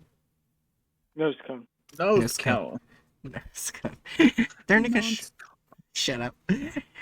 During the construction of Lunar Area 100, Foundation personnel uncovered the graves of Helios 1's crew and its nosecone, which was found to be haunted by Parsons. The nosecone was delivered to Site 42, where a seance was conducted by Mobile Task Force Lambada 10. Wake up, dead. It's a seance. Seance. It was a seance. To anchor Parsons to a member of D class, Dr. Rochelle Delvon interviewed Parsons. Russell. Interviewed Parsons through D15636. Note these interviews comprise the Foundation's knowledge of Project Helios. This knowledge cannot be verified due to the Pentagram's refusal to confirm or deny Parsons' account. Alright, who wants to be the dead guy? I can. What? I can. Yeah, I can do it. I was gonna say you could probably do a pretty good voice for him. Alright, so Hatchet wants to do the dead guy? Yeah, I'll do the dead guy. Alright. Mr. Parsons, thank you for joining our seance. To begin with, would you be willing to share the details on while you were on the moon? Please call me Jack, or Belarian Armelius al-Dajjal, Antichrist, come to fulfill the law of the beast 666. What? But Jack is fine too. Anyways, the suits were up there for exactly the reasons you'd expect. Reds in space, spreading their godless communism. Oh my god! Oh, my head. Oh, my head. I think this is perfect. Hatchet's reading it. Are you okay? Yeah, I'm alright. Spreading their godless communism. But even they aren't the first to reach the moon. They'd found some bizarre man-made silos down there on the South Pole crater, all abandoned, and of course, that couldn't stand. So the pentagram had me build them a rocket to get to the moon, lickety-split. Helios 1. Okay, oh, okay, I'm Jack. Thank you now. I couldn't give less of a damn about their God-given right to spread democracy to the lunar surface. But in the 40s, you see, me and my ex-friend Ron is like we're friends. Hold on, Elder Foundation Oh no.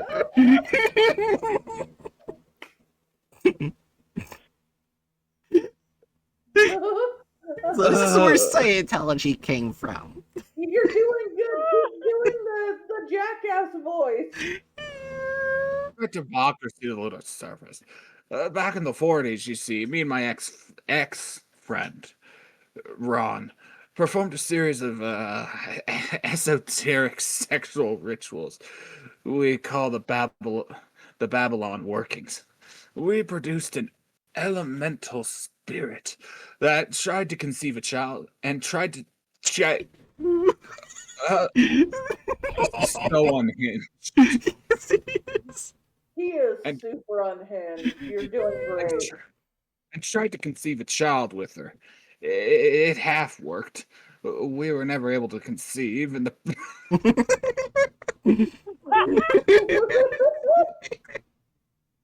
Half worked and it's not didn't work. So produced didn't work. we were able to conceive, and the bitch ran off with Ron. But then, after I started consulting for the pentagram on Helios 1, it hit me. What if she was just some broad? Allie was like reference to Aleister Crowley, a renowned occultist who ostensibly died of tuberculosis in 1947. Oh. Okay. Allie even called the being we were trying to conceive the Moonchild. What if the real spirit was summoned on the moon? I had to go. Oh my Wait, God, hold what the on. fuck is this? I don't know. Hold on. What do you went along with the project because you thought you summoned a sex spirit on the moon. I wouldn't say went along. Now, stowed away, that's more accurate. The pentagram wouldn't let their chief engineer board the rocket. What if it blew up? Luckily, I was able to contact Crowley by possessing his latest flea. Oh my God. He helped me modify the pentagram's binders on me, and so, at Crowley's bidding, I haunted the nose cone of Helios 1 on its maiden voyage, which worked perfectly until it crashed on the lunar surface. But that's rocket science for you. Mistakes happen. It's how you learn from them. That matters. Oh This my is God. amazing. This is one of my favorite SCPs now. He's such a degenerate. Oh my god, I saw a bit further ahead. Ugh. Could you? I don't think he even says Pentagon right the entire time. Oh, Well, pentagram. This the pentagram is like a specific group within this. Yeah, Oh. I believe it is another group of interest we're gonna look at. Also, we the should pentagram is probably probably not. like What was I that? was gonna say Wait, what? we should probably not use the term degenerate. Oh, fair enough. Oh yeah. Anyways, could you tell us anything about the design of Helios 1? How it was designed, how it was propelled, etc.? Helios 1 is a theonuclear pulse engine rocket. Theonuclear. We coined that in '59 as well. That's a patent on the name. There's a patent on the name based on the tellurolum design that generates repeated theonuclear pulses for propulsion. Some of my finest work, really. Helios used a theonuclear and orgone. Is An he esoteric bragging or being an asshole? What the fuck? An Esoteric energy. esoteric energy strongly linked with sexual thaumaturgy. I feel like I'm having a stroke. Why does he make everything about sex? Used theonuclear and orgone energy. The orgone powered the ship's systems, compressed the souls, and recharged them for further detonation. I'm really quite proud of it. I implemented a special bi-channeling system into the frame of the rocket and designed the geometry in such a way as to harness special sexual magics. I can draw it for you if you like. Parsons is provided with a piece of paper and a pen and proceeds to draw a diagram of Helios 1. Isn't that? That's a penis. No, actually, What I, the why? fuck? Why does this feel like me and Hedgick communicating with each other? And why am I reading your lines? No, actually, it's Helios 1. I'm glad you caught on to the design, though. It's the culmination of years of research into occult architecture and orgone channeling. You see, the rocket's geometry works to funnel orgone energy from the tip down the shaft to the base. The theonuclear fuel is stored in the tanks here, pointing to the circles at the base of the diagram, which is siphoned into the base and compressed by the orgone. It then detonates against the push the pusher plate here, pointing to the middle of the main shaft on the diagram, which propels the rocket upwards. Excess orgone is funneled into insulating walls of the fuel tanks, which draws the fuel back into the chamber for recapture and recycling. It's totally emission free, 100% clean energy. Well, in the energy sense. Worked like a charm. Alright, until they crash on the lunar surface. Do you have an idea what might have caused that? Sabotage perhaps? Oh, yes, very unfortunate. I didn't want to install traditional retro rockets on the thing, you see. Too much negative energy, slowing down and softening. And Why does he make everything about sex? He's been dead for a long time, but he's still horny. the fucking the goddamn pentagram. Also, the goddamn U.S. government launched a giant metal dick at the moon. Oh, that means that the nose cone is probably the fucking the Uh-huh. the Uh-huh. fucking glands. So the SCP Foundation had to pick up a giant severed penis tip, bring it back to Earth, and then do a seance to get the guy's soul out of the penis tip into a D class. What are we reading? A very horny person. Oh, okay. Install traditional retro rockets. You see, too much negative energy, slowing down and softening.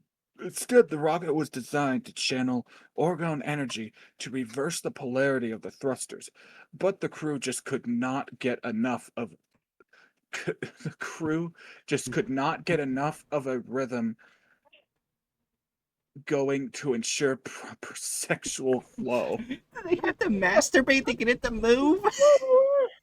Uh, We don't know if it was that or if they had to do some other sexual acts, but they weren't into it enough. space they space orgied into death on a giant penis.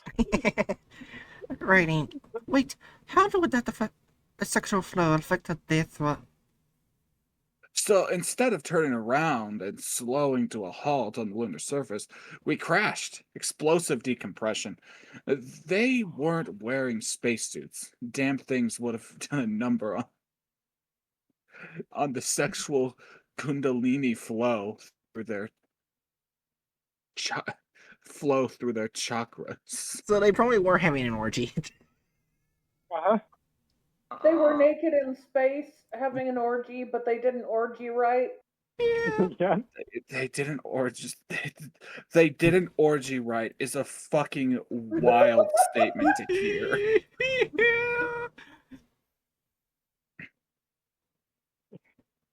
there a better way to word it, Hatchet? I don't think there is. It's still just wild. I'm seeing it. Oh, Okay. there's so much from this guy. I love it. I'm trying to see if there's any more information on the group. Because that's what we're looking Oh, yeah, for. this is funny. Oh, wait. Probably right Okay. here. Yes. Because I saw Holy- contamination, which was written on one of the walls. But so far, it looks like it was just like the place has been abandoned. Yeah. Yeah, for all we know, it might be older than the SCP Foundation. So we're not getting information on the group of interest, which is what we're supposed to be looking for. So I'm We having definitely fun. got information. Listen, Bright, if you're trying to redirect this stream away from talking about fucking Parsons' gigantic metal orgy dick that was blasted into the moon, I'm not having it. We're reading this to its completion. all right, we'll read the Parsons thing to completion, then we'll go to Yeah. another SCP. All right, Let's not blue ball him. all right. Let's not blue my ball God. hash it, okay? No, the character. The character.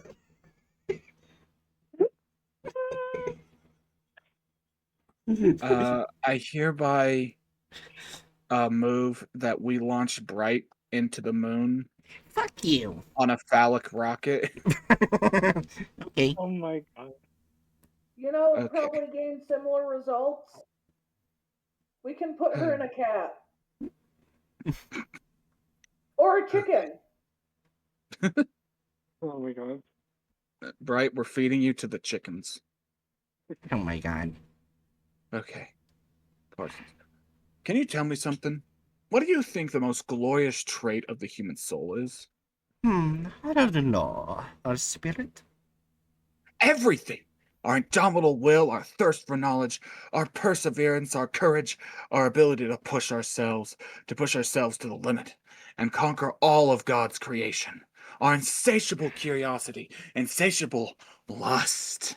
The most glorious trait of the human soul is that it never stops. Also, the fact that it can be extracted as an isoenergetic superfluid, which can be harnessed as a source of perpetual energy. Could could you repeat the last part? I don't think I heard you right. Your soul is actually an indefinite source of kinetic, electrical, and thermal energy. The issue is that its energy is limitless, but its actual power output minimal.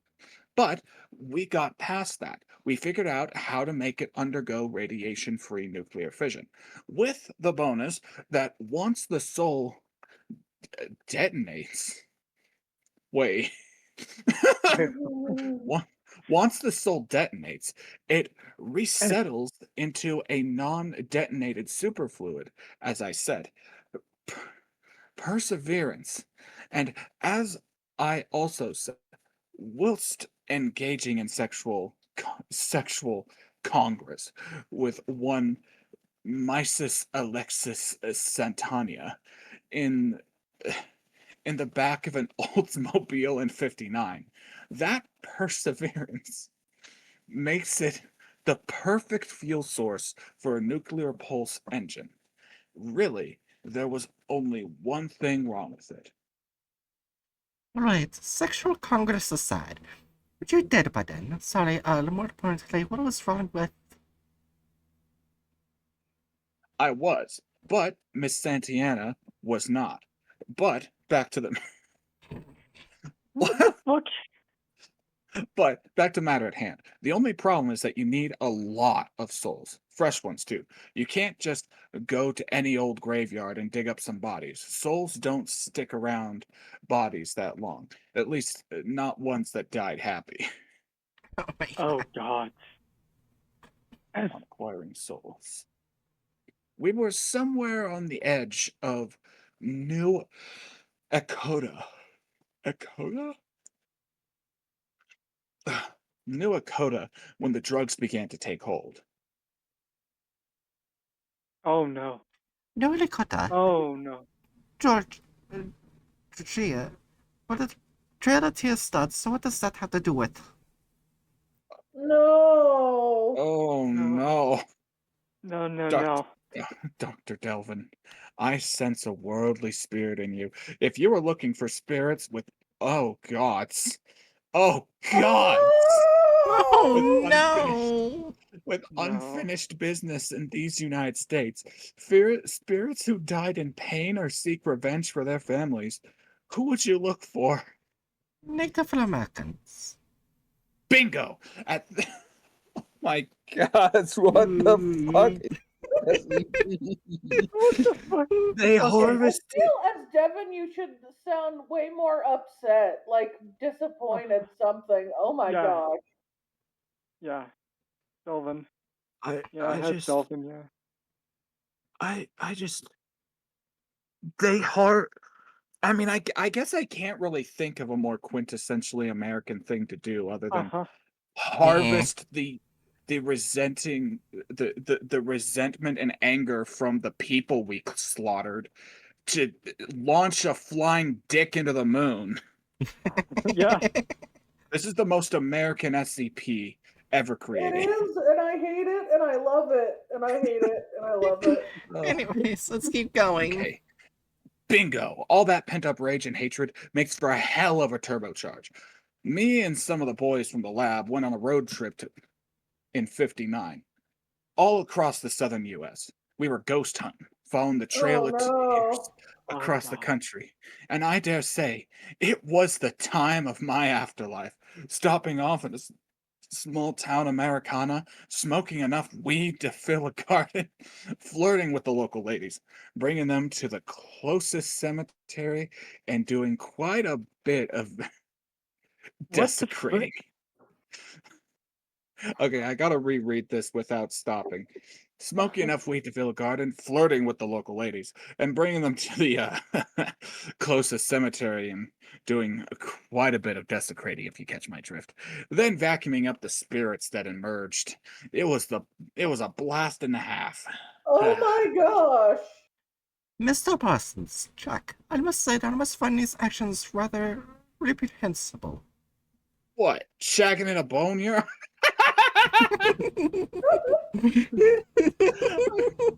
What? Shagging in a boneyard? Don't worry. As a spirit myself, I say it's fine. Oh my gosh, he As a doesn't side get it. He doesn't get it. as a side note, as a side note, I forget her name all of a sudden, but the lady who wrote Frankenstein would agree with this. Oh, Fun that's fact. rather unfortunate. What? I just heard an insect die in my air conditioner. Oh, It Oh. flew right into the blades. that's an unpleasant thing. But yeah, fun. What is her name? Why am I? You said Frankenstein. the person who wrote Frankenstein? Yeah, Her last name was Shelley. yeah, Mary Shelley. Yeah, fun fact: she lost her virginity on her parents' gravestone. Oh my God. That's a thing. She was a very unhinged lady, and I love her for that. Anyway, what, shagging in a boneyard? Don't worry. As a spirit myself, I say it's fine. If you mean the systematic target exploitation of the Cherokee, even past dead, what the hell do you want me to say? God. Parsons stands up and The worst puts part his is this hand. is like my people that he did this to. Should I be happy that he didn't touch my people? Maybe. I mean, the Trail of Tears probably included every Native American group, or almost all of them. Well, almost all the ones on the United States. So I can't say it Well, doesn't include it, but well, east of the United States. Yeah. Yeah, there were different ones for. Blackfoot tribes are Central Plains. Oh, I will also say it's certainly a vibe being probably one of the whitest people in this call. Reading about fucking role playing this jackass talking about the target exploitation of another person's ancestors in this voice call.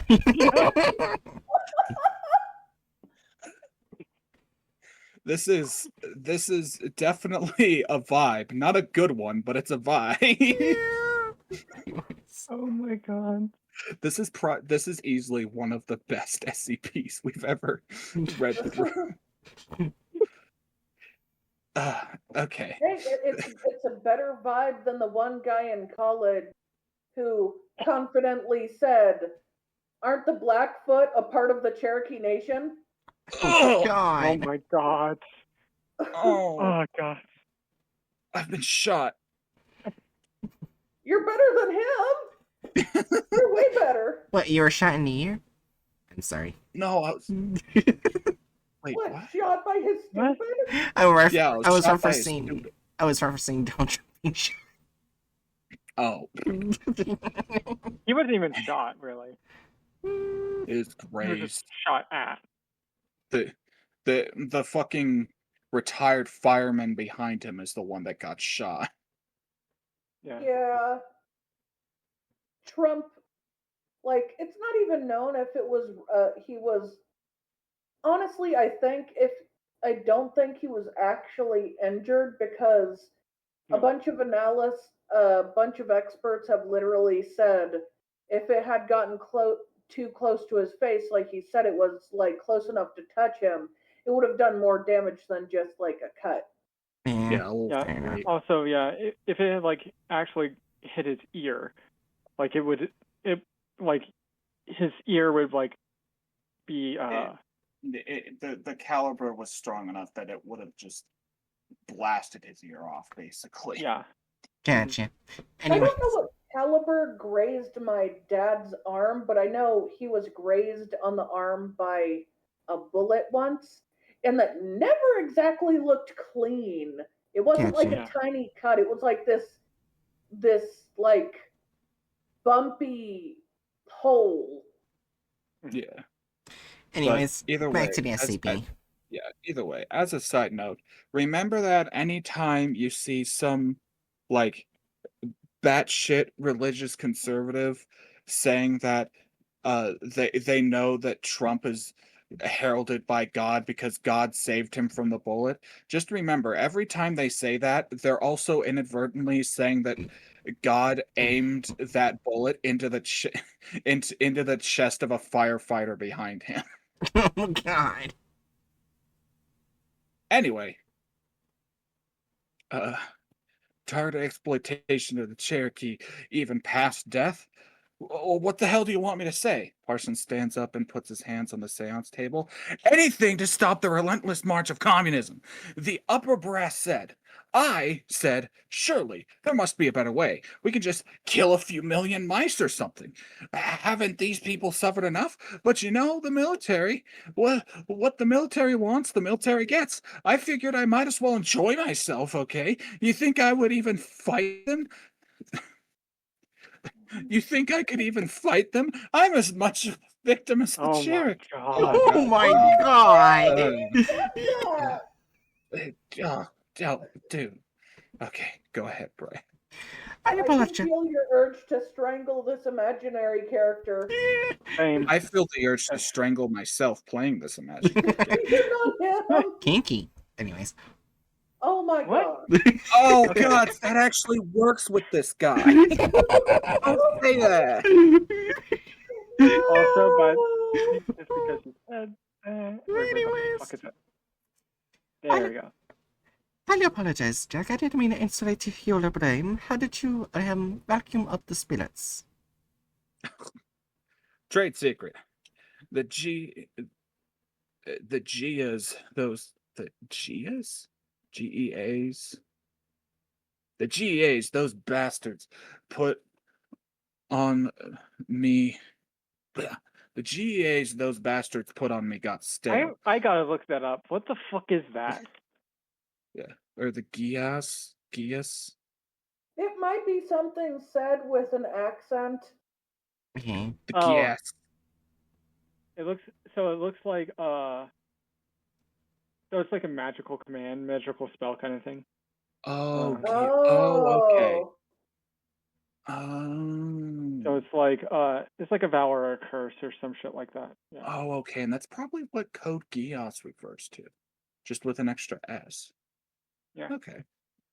The Geass those bastards put on me got stale, but it's still kicking in bits and places. I can Sure. tell you that it did not involve a vacuum, but it did involve orgone. Oh, why do you think I mentioned the shagging? Crowley and I figured out all kinds of wonderful things you could do with the stuff, like creating a moon goddess or extracting human souls from underground. And when the pentagram dug me up, well, they have ways of making you talk. Mm. Can you tell us anything about your time on the moon between the crash of Hilarious 1 and the being found by us? At first, I was rather miffed. All my work foiled because the crew couldn't maintain their libido. Oh my gods, it was that. They just fucked until they couldn't fuck any longer, and that caused the dick to ram into the moon. Oh my god. But To I be coped. fair, that would be a lot of dicking he would be requiring them to do. Yeah. Yeah. It can't be hard forever. There's only so long. Also, it is very important to mention. I think it's very important to mention that unless like this secret section uh moved away from uh standard US military policy at the time, then I think it's pretty conclusive that this is a dick that was powered basically entirely by gay sex. Uh-huh. Oh, It's just guys on there. They probably didn't allow women in. oh, you're So right. so it's just a gay orgy on the dick. Anyway, Yeah. Dick orgy on dick. okay. At first I was rather miffed. All my hard work foiled because the crew couldn't maintain their libido. But I coped. The Orgone was draining from the wreckage faster than I would have expected. To be honest, I had lived a rich and full afterlife. Really, boredom was the enemy. Spent some time writing plays and acting them out with the crew. I went mad for a decade, two. You lose track of time when your brain flies the coop's nest, but then got bored and went sane again. So you abandoned the original mission. I take offense at that. I picked up again after I went sane.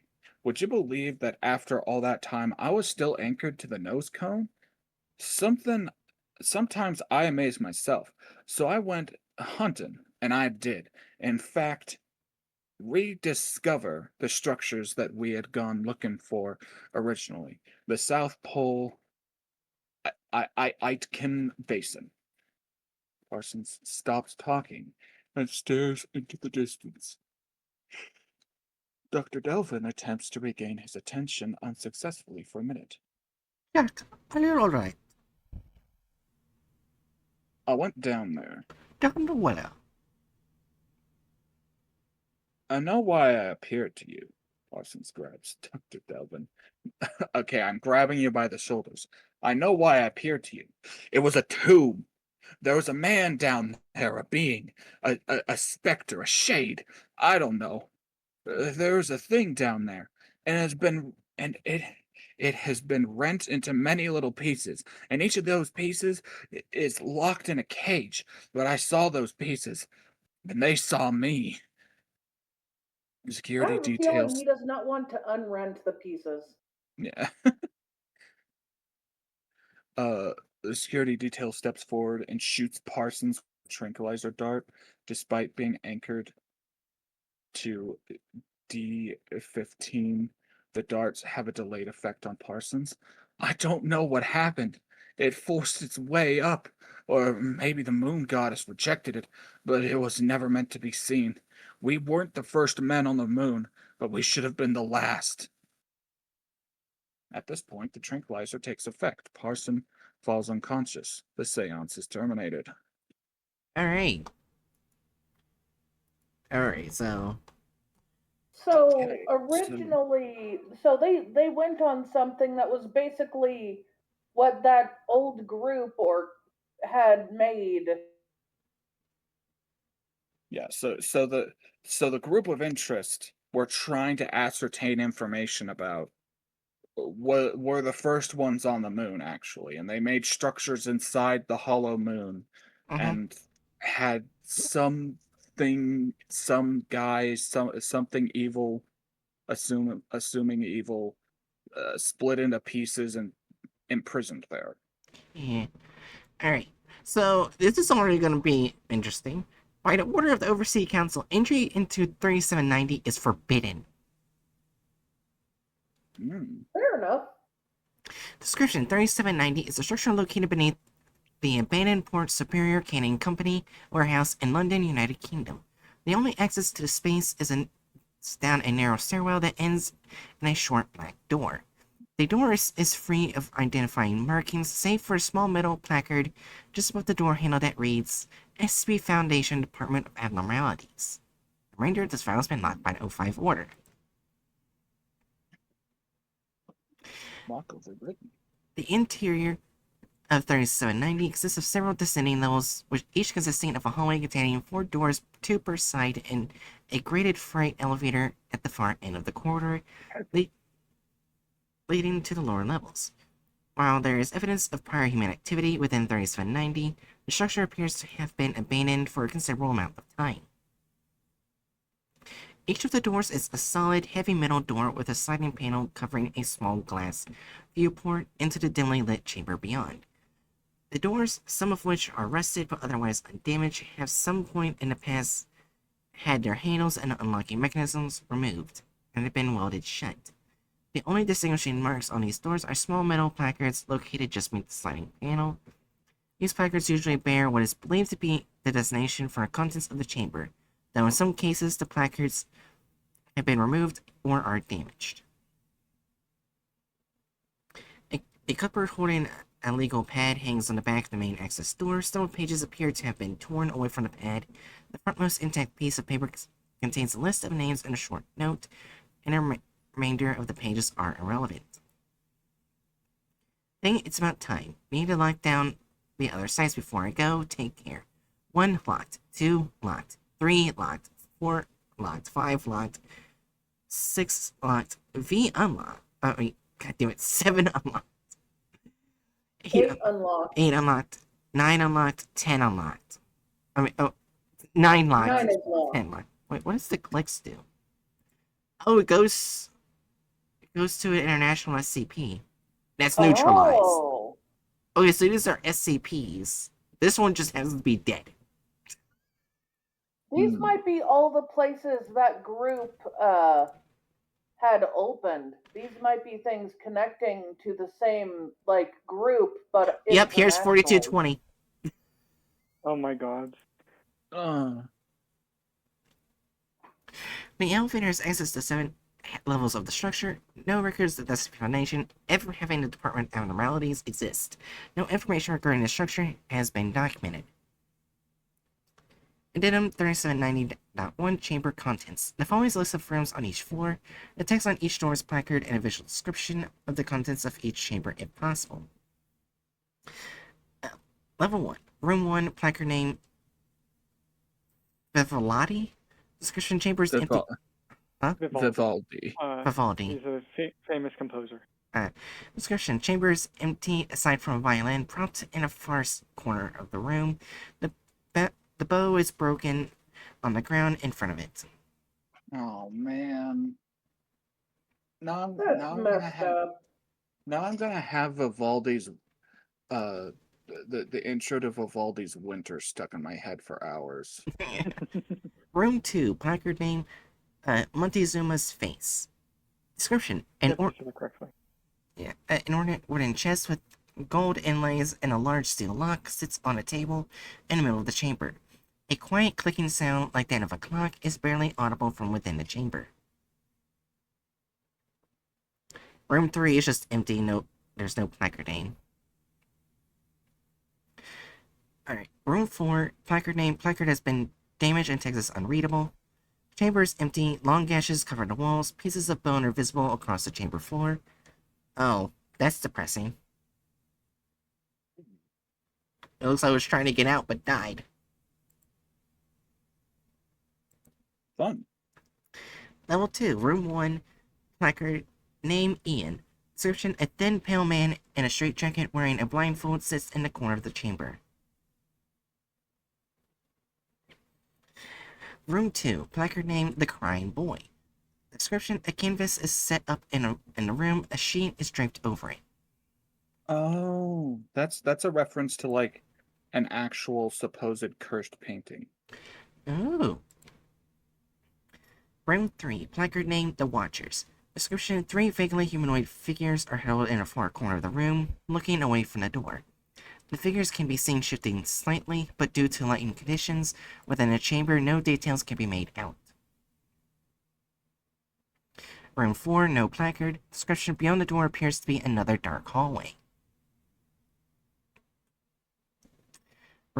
Level 3, Room 1, placard named Infinite Cold. Description: the floor of the chamber is covered with a thin layer of water. The interior of the room seems to be considerably larger than its exterior physical dimensions would allow. Room 2, placard named Sorrow. Description: a pedestal rests in the middle of the chamber. 4 parallel lines in the dust, consistent with finger marks, imply that whatever was upon it has recently been removed. Room 3, placard name World Without Man. Description: chamber is empty. Well, damn. Room 4, placard name Adam's Hatred. Description: a billowing, indistinct black shape is visible in the back of the room. Oh, Level 4. Room 1, placard name The Morning Star. Description: a rusted sword hangs on a rack in the back of the room. The door to the chamber feels warm. Okay. Okay. My historic arms and armor enjoying brain is a little miffed at that. The Morning Star. A it's term that's also the name for Lucifer. Yeah, Lucifer Yeah. Morningstar. Well, I was gonna Well, say Lucifer like means morning star. Oh. I was gonna say they've got a weapon on a rack. Why is it not a Morning Star? Yeah. That's a good question. That's why I mor- said it's the name of the weapon. It's not the act. They just picked the Lucifer name. Yeah. True. I'm just like I feel like it would be the more Better as a fitting. morning star. Yeah, better if it was an actual Morning Star, just a rusted spiked mace hangs on a rack in the back of the room. Yeah. Anyway. Room 2, placard name Wormwood. Description: viewport is obscured. I remember Wormwood being mentioned in another anomaly. I forgot which one, though. Yeah. Room 3, placard name Harmonious Necklace. Description: a simple golden necklace hangs on a post in the back of the room, which is lit by a small, tall candle. The chamber does not appear to have a floor. Wait, so there's no floor? Yeah, okay. Room 4, no placard. Description: chamber is unlit. Individuals who look into this room feel a lingering sense of dread afterward. Level 5, Room 1, placard name The Heart of Man. Description: inside the chamber is a single still beating human heart suspended from a ceiling by a wire. The interior of the chamber seems distorted. Huh. Room 2. Placard name. Tool marks indicate that placard has been pried off. The word hello is scratched into the middle where the placard should be. Description. Sliding panel is welded shut. Room 3. Placard name. Channel 55. The- Description. A small CRT television sits in the center of the room. Something is playing on the screen, but a dark cloth has been draped over the top of it. Channel 55 is an SCP. Room 4. Placard name Living Nightmare. Description. A dirty twin mattress on a simple metal frame rests in the middle of the room. A figure is lying on the mattress with a sheet pulled up over them. Level 6. Room 1. Placard name Mr. Silence. Description. A tall black wooden box rests against the back wall. It is bound in chains and locks. A bright purple W is embezzled on its front and gold trim. That's entertainment. This is one of the little misters. Emblazoned. Embezzled. Shut up. Right, do you know what embezzling is? Yes, I do. Fuck off. Anyways. But yeah, The that's box embezzled things. which makes me wonder what Mr. Silence does. Hmm. Well, he's don't locked think- away permanently, so who knows? Right. I don't think that's like an actually recognized little mister. I'm only assuming because it's a No. bright purple W, and that is Wonder Entertainment's logo. Oh yeah, Wondertainment, right. Yeah, it's basically an unofficial but official one. I guess it's not technically official because there's no way Mr. Silence is getting out. Yeah. Yeah. I think he might be more dangerous than Mr. Fish. But at the same time, didn't we at some point have like an actual roster of little misters that had been produced and Yeah. like all of them are accounted for? So where the fuck did Mr. Silence come from? Who knows? Well, like said before, it probably wasn't listed because it's never getting out. That, as well as the part of anomalies, could be an anomaly itself and created this and just put the W there itself. Yeah. We don't know. Yeah. Room 2, placard name The Dead Man's Chair. Oh no, that reminds me of the other chair. Yeah. Description: a wooden chair sits in the far corner of the room. A faint shadow can be seen sitting on it in it, which disappears upon a second viewing. Oh wait, I wonder if this is referencing that one chair where I think it was like a serial killer who was on it and then got taken by police, and then whoever sits on the chair is doomed to die or something like that. I know it's a real life chair. I forgot its fucking name. Like, it's a cursed chair. Because they had to put the chair on the ceiling, if I remember correctly. I could look it up. I think it's British. Yeah, I wonder if that's a reference to that chair. Could be. I'm looking it up right now. Bisbee stoop chair. Yeah, I knew it was a real life fucking chair. Oh no, DJ Cactus helped make this one. I knew the background seemed so familiar. God damn it. It's a good SCP. Room 3, placard name. Is it Utsi or Otzi? Because it has a symbol on top. Oopsie. Otzi. Yeah. Yeah. Description: a layer of ice covers the viewport and obscures visibility. A dark sheet can be seen in the middle of the room, although no details can be distinguished. Room Huh? Oh, I know what that's a reference to. What? Otzi is the name of I believe the earliest natural mummy we have. Because like Oh. an archaeological find that gave us a really good Otzi the Iceman. Damn. Otzi, also called the Iceman, is a natural mummy of a man who lived between 3,350 and 3,105 BC. Damn. He was so well preserved that we know his tattoos, we know what he ate, we know his old injuries he had and the ones that he died from. Yeah, basically, we can pretty confidently say that he was murdered. Yeah. yeah, He has a, what was it? What looked like a bronze axe blade mark on the back of his head, if I remember correctly. Yeah. Oh no, I don't like the next one. Anyway, real quick, I Yeah. will obviously if you don't want to see mummified man, don't click on it, but there's the Wikipedia article to him. Gotcha. Yeah, the next one, this does not sound good. Room 4, placard name, Apollyon's Crown. Description. A silver lockbox rests on a table in the middle of the room. Notably, the exterior of the door is covered in scratch marks as if something trying to get into the chamber.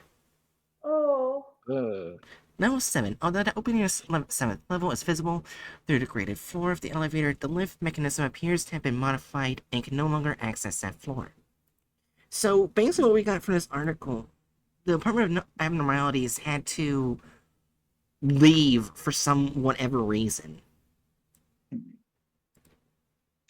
Honestly, the descriptions of like how these different containment procedures are done sounds Yeah. more like an art exhibit than anything else Yeah, to a certain degree.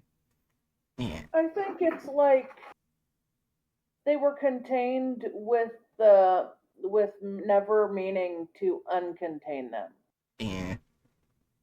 It can be something like that, yeah. I feel bad for Mr. Silence though. Yeah. I feel like given how like assuming that this organization functions somewhat similarly to the SCP Foundation, should we just put it in the same category? I think it does function the same as them, but what It's a happened to bit more them? incompetent. Yeah, what happened to them? Because, like, only information we Or got to are them disappearing. are they incompetent or are they not? Yeah. I don't think they're incompetent, but something happened to them. Yeah, because this is, Yeah. think it's about time. You like any other sites before I go, take care. And 3 are unlocked, which is not good. So lawful neutral. We don't know where they went, but they were lawful neutral. Yeah. I agree with that. Alright, the next one's probably going to be quick and will be the last one of the night. Alright. Eric. Which is from Eric's Toy, which is, I think most people know. I don't think I know. Huh? I don't think I know. Oh, well, we can look at that one then. A young boy who has anomalous toys and other things a child might own, a very old group of interests, could use some expanding. I see. Are they an eternal young boy? I don't know. Yeah, Eric's Toy. Yeah, right. SCP-066 is an amorphous mass of braided yarn and ribbon weighing approximately 1 kilogram.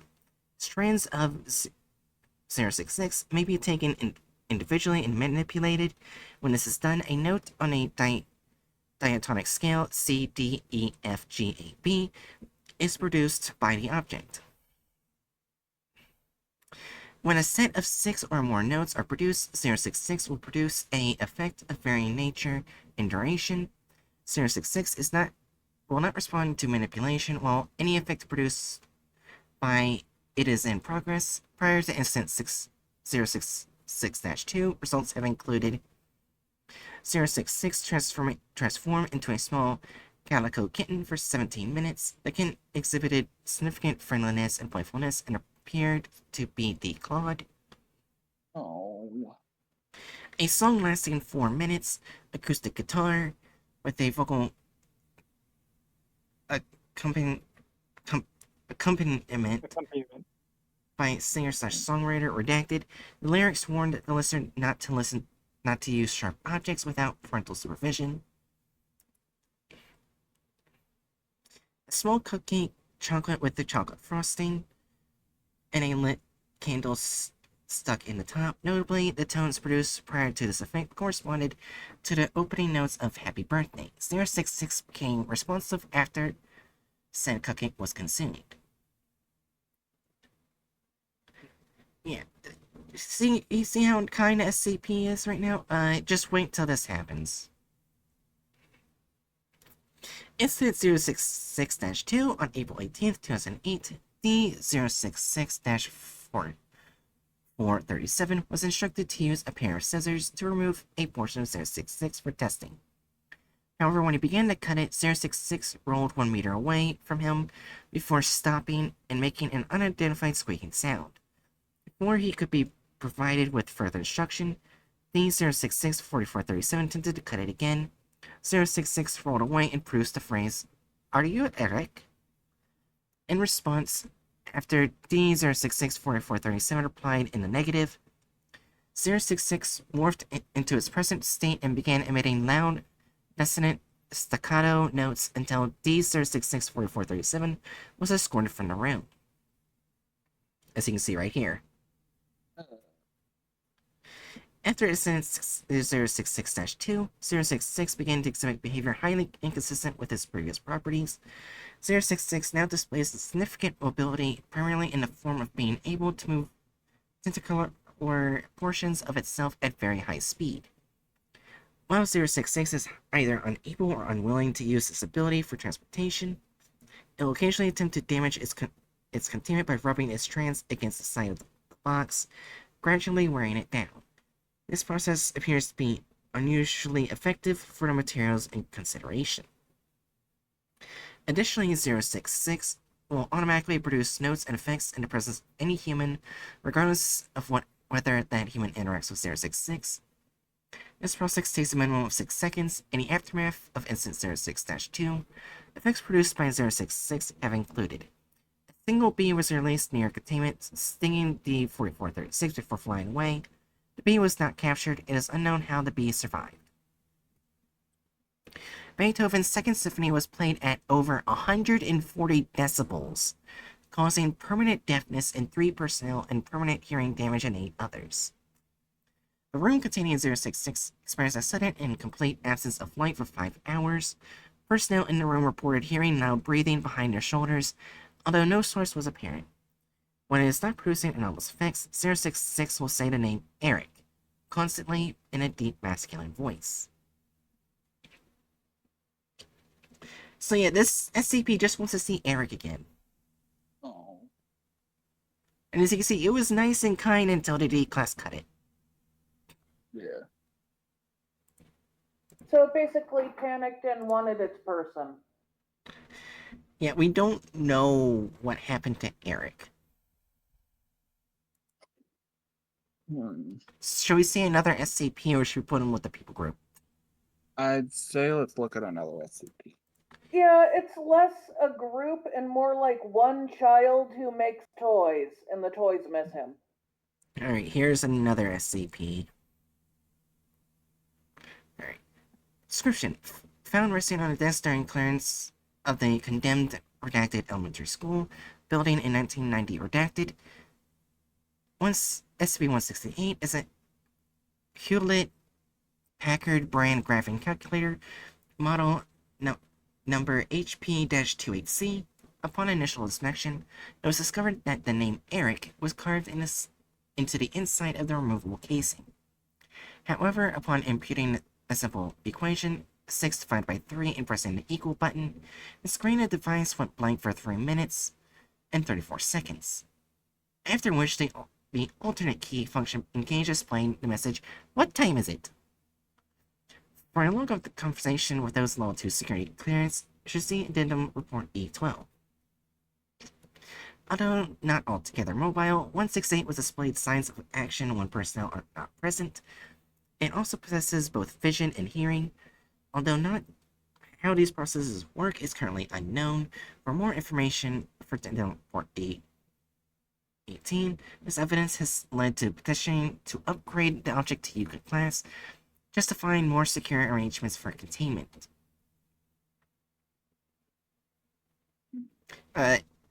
Before I read the document part or description, does someone want to read Dr. Howard, or should I read both? I can read Howard unless Hatchet wants to. Well, I take it, Bright, you're dead set on being robot. I can... I mean, if you want to be robot, you can be robot. I wasn't sure if someone wanted to be I was robot. I was kind of thinking of being robot, but I can also do Howard. It's kind of whatever you want to do. Yeah, I can do Howard. You can be in a robot if you want to. I don't mind, but Okay. let me read the document part first. Alright, document number 168-1, interview 812. Recorded log of dialogue between 168 and Dr. Howard, dated January 14, 2008. Replies for 168 are to remain capitalized to indicate non-vocal communication and preserve authenticity. 168 is also incapable of foreign punctuation marks, save for period, comma, and question mark. Begin log. Can you hear me? Yes. Do you have a name? Calculator. May I call you 168? I don't see why not. Good. How long have you been alive, 168? What is alive? Being able to think. Oh. 12 years, 3 months, 12 days, 8 minutes, 32 seconds. Why did it take so long? No one's ever asked. Moving on. There's a name carved into the casing. Who is Alec? Eric was nice. I liked Eric. Where has he gone? I don't know where he has gone, 168. What a forgetful boy. I hope he remembers to come back for me again. Was Alec your Ola? Eric was nice. Alright, do you function as a calculator should, 168? I should hope so. May I try using you to calculate an equation, something like 2 plus 2? Yes. Dr. Heller enters 2 plus 2 and hits the equal key. The answer 4 appears on 168's screen instantaneously. May I try another one without telling you what it is first? Yes. Dr. Howard enters 264 divided by 8 and hits the enter key. The answer 33 appears on 168's screen after 12 seconds. Why did that take so long, 168? Long division is hard. Oh. Aww. Oh. I think that's enough for today. I'll talk to you again tomorrow, 168. Wait, it's dark in here. Can you open the window? There's no window in this room, 168. Can I have another room with a window in it? I'm Oh. afraid not. No fair. Oh, you got one more line, Hatchet. I'll let Okay. Document 168-2, report E18. Upon entering storage room 185-D to continue testing with 168, on the morning of January 15, 2008, it discovered the only table in the room upended, with 168 resting next to it in an upright position. Its screen read, How do you like that? Teach you to leave me in the dark all day, jerk. attempts to communicate with 168 after that point were ignored. A suggestion we move it to a room 221-D if you want to get anything actually useful out of it. Dr. Howard. It was written by a fat ghost. You know, that's Okay. valid. I'd be pissed too if I was stuck in the dark all day. Yeah. Do we want to read the last one?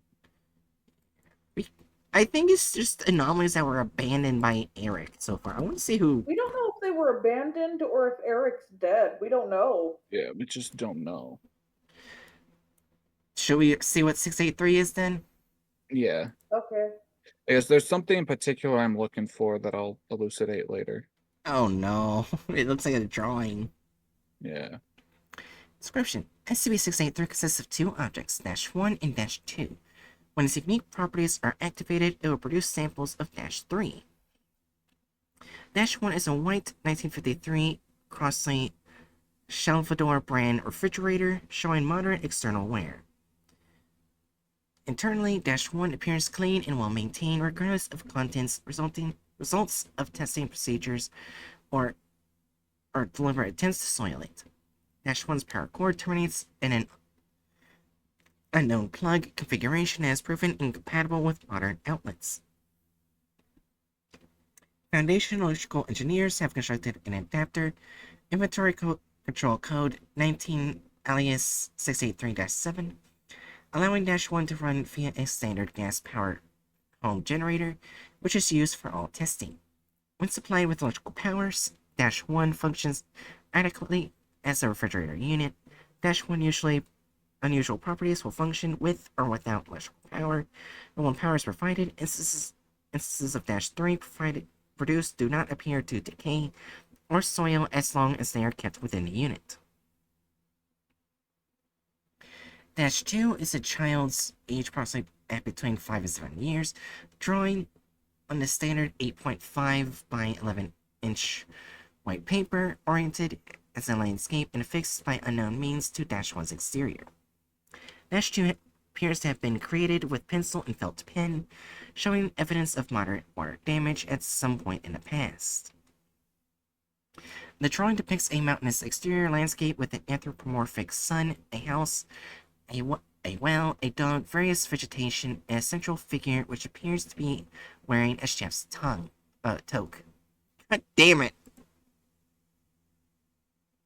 A chef's tongue. Wearing a chef's tongue. Just Oh, casually wearing a tongue as a hat. Yeah. God damn it. Wait, what does this go to? Oh, it goes to S66. Okay, never mind. Alright. Any person either uttering disparaging remarks about Dash 2 or attempting to remove it from the surface of Dash 1 begins to incur damage to both internal organs and skin/musculature upon ingesting any food item. Jesus! Oh, Okay, so don't remove the drawing. don't remove or insult the drawing. Got it. The damage manifests as the incision of tissue from various locations on the body equal in mass to the food ingested. So if you eat a whole lot of food, you're fucked. Yeah. This effect ceases once the victim has ingested 0.42 kilograms worth of food and an equal amount of tissue has been excised. Though observably painful, tissue is excised seemingly instantaneously following each bite of food, and has yet to strike any internal structure that would cause the death of the subject before the 0.42 kilogram threshold is reached. All subjects have expired within 26 days of last excision. Damn. So they all died. Wait, so they all died because of it. Wait, what? Yeah. Yeah. Once the point. Wait, so they all died because of it, but they didn't die. Wait, huh? Right away. Yeah. They had this happen and then they died 26 days later. Yeah. It's like a slower version of The Ring. Oh my gosh, I see it being picked up by OBS, but I'm not sure if you can hear it. What? Okay, Busta is sleep talking right now. Ah. We cannot hear it. OBS is picking it up though, so it'll be in the video. Cute. Sad. We do not get it. Eh. Once the 0.42 kilogram incision of tissue is complete, a brown lunch-style paper bag, henceforth after Dash 3, will appear in the interior of Dash 1. Dash 3 has consistently been labeled with the name Eric. Text appears symmetrically in capital letters printed in black ink. Writing style appears consistent with each sample of Dash 3, with each appearance, Dash 3 has contained the following: a sandwich consisting of 2 pieces of white bread, crust removed, and 0.21 kilograms of various excised flesh and viscera. DNA analysis confirmed it to be that of subjects who last disparaged or attempted to remove Dash 2. It's viscera. Viscera, got it. A plastic top bag containing 0.21 kilograms of various excised flesh and viscera. DNA analysis has again confirmed it to be that of the subject who last disparaged or attempted to remove Dash 2. A plastic zip-top bag containing 3 chocolate chip cookies measuring approximately 9 centimeters in diameter. Testing shows no abnormalities or traces of DNA. A 3 inches by 5 inches note card reading, "Be a good boy today." Ink is black and handwriting is consistent in style with the Eric written on Dash 3's exterior. Following testing, all instances of Dash 3 have been incinerated with no unusual effects. Dash 2 cannot be removed from Dash 1, and all attempts to do so have resulted in the activation of 683's unusual properties. Without any attempt to remove it, Dash 2 has been set alight and incinerated via a simple match on 3 occasions, but has returned to the surface of Dash 1 within 68 hours each time. Despite expectations, Class D personnel who performed incinerations were unaffected by 683. Why? Why are you trying to remove the drawing? Because don't know. testing, I guess. Oh no. If multiple subjects disparage or attempt to remove Dash 2 at one time, only the first subject to do so experiences its effects. No further subjects can be affected until production of an instance of Dash 3. Subjects who fast following removal attempts or dispersion of Dash 2 are unaffected until they attempt to ingest food. To date, 2 subjects have starved themselves to death without suffering any effect from 683. Subjects fed intravenously following removal attempts or dispersion of Dash 2 have been affected as if they were consuming solid foods. Alright, discovery. 683 was discovered in a storage unit adjacent from the home of one Yolanda Redacted of Redacted, Washington, a collector of vintage refrigerators and furnishings. Miss Redacted claims to have simply found 683 unattended on a street corner in late July 19 Redacted. Her nephew, who had reportedly helped her move the item, died 2 weeks following the move. COD on cert list as complications from hernia. The item was brought to the Foundation's attention when an appraiser, occasionally under contract with the Foundation, through front agency sentiments of centuries past LTD, became a victim of 683's effects while evaluating Miss Redacted's find. When asked why she never attempted to remove Dash 2, Miss Redacted replied, "It's a nice little picture, isn't it? Why take it down?" Okay. So, So- basically, each instance, the anomalies were abandoned. I Okay. don't think it was abandoned. I think the kid's probably dead. We don't know Maybe. what happened with the kid. We just don't know. Right. Well, they're listed as a child, right? So either they grew up or they died. Yeah. But either way, so let's go back to the tier list. Probably I true am- neutral. Yeah, so my initial thought was true neutral. Right. But with Eric, the thing is that to me, what this sounds like is that these items aren't being made by Eric. They're being made by Eric's parent, probably Right. mom. And the theme of these objects is one, protecting her son in some way, shape, or form, or two, to be a companion to him. Yeah. If this was talking about Eric's mom, I would put Eric's mom probably in chaotic good. With just Eric himself, the Yeah. wee little kid, how do we even judge the morality of a child? We could just I put it in people, since we can't. Yeah, we Probably. could figure just out. put the child in NA. I honestly, I would want to make find another picture and make it Eric's mom and put her in chaotic good because we need more things in chaotic good.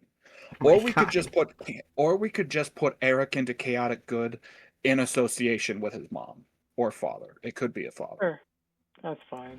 or a non-binary parent. We don't know. Cuz the only way that these objects have proven dangerous, Yeah. particularly dangerous, is either A, in an act of self-defense from the first one, or B, in an act of mocking a child's drawing. So they're fundamentally defensive. So Yeah. I think chaotic good. Yeah, I can see that. I agree with chaotic good. Yeah, because these. Like the Almost. honestly, after everything we've seen, it's very nice to have just a kind of wholesome thing here at the end. Yeah. After the whole fucking exploiting the Yeah. dead ancestors of the Cherokee people Oh, yeah. to launch a dick into the moon. Oh, God. Yeah. Yeah. And also, for next. It'll be next Friday because I have night shifts Tuesday and Wednesday and Thursday. Next Friday, we'll be getting to the Fae/Fairies. And here's a one that's gonna be interesting. The Galactic Federation, which is an international group of interest. Because it's blue. That's what the international ones are. They're coded blue on this site.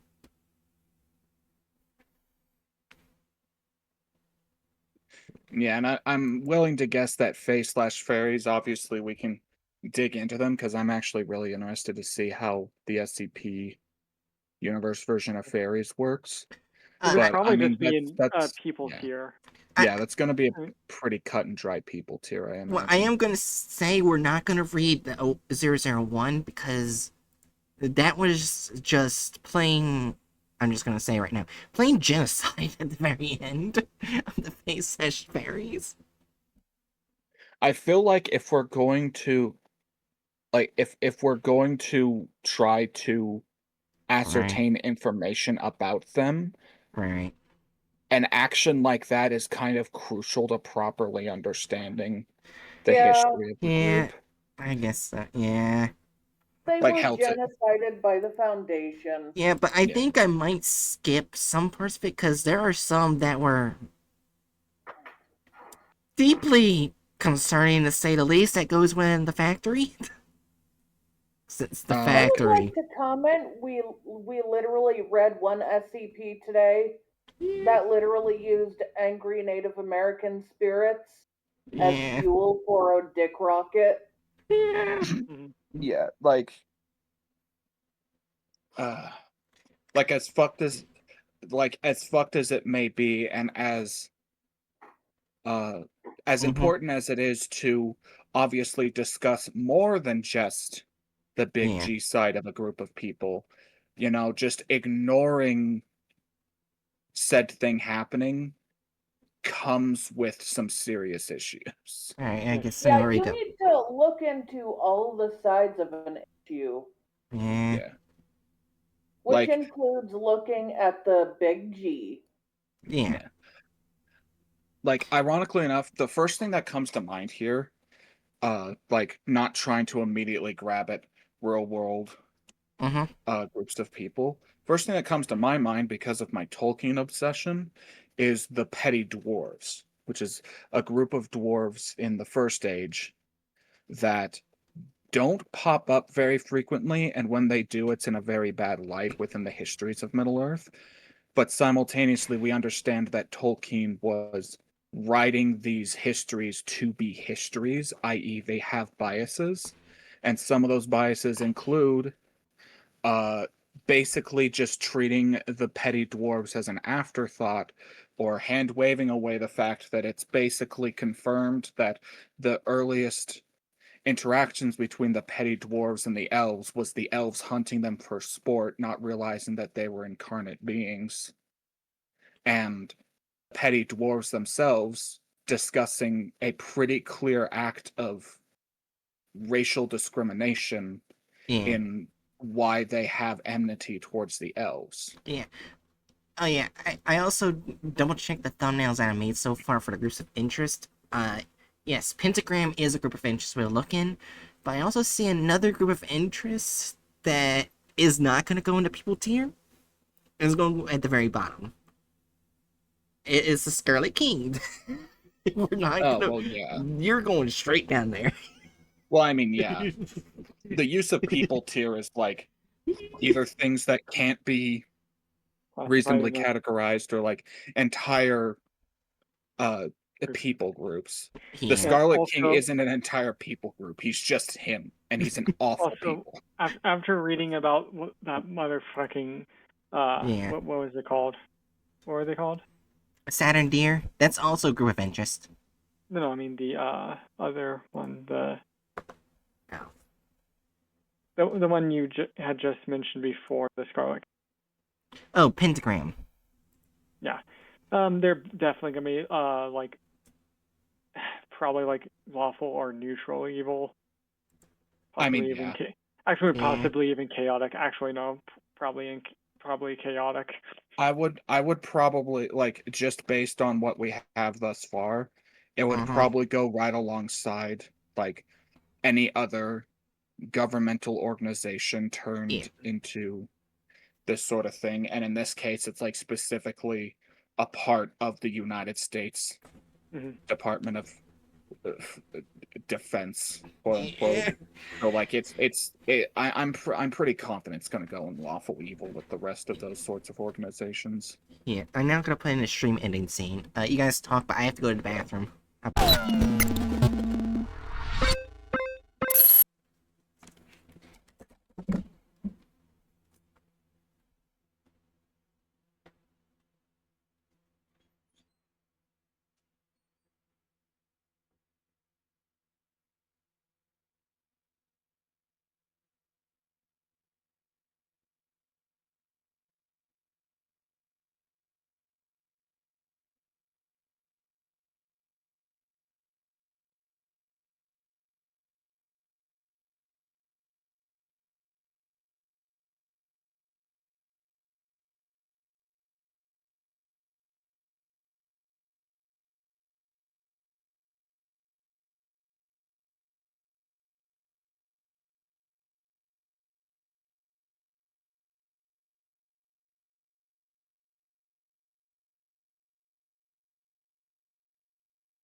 Alright. Oh, wait. Hold on. I just realized something.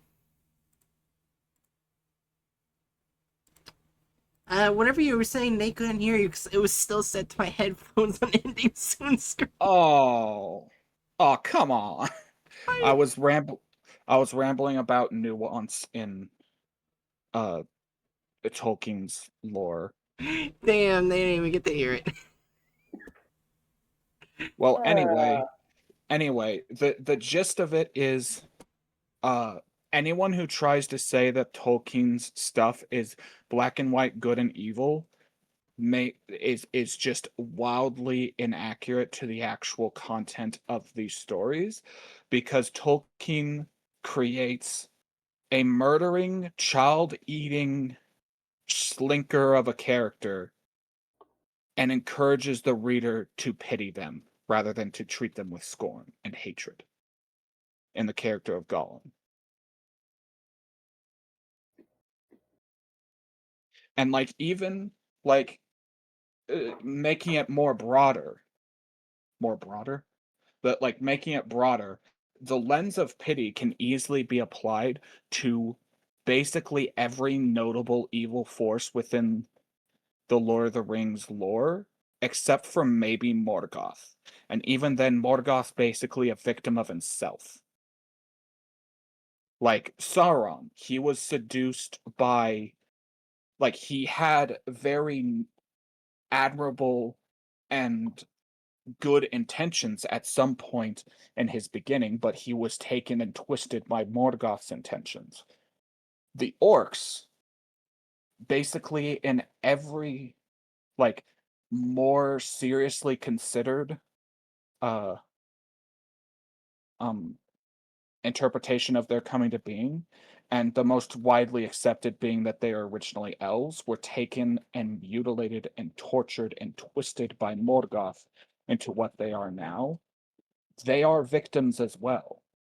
And the life of an orc sucks.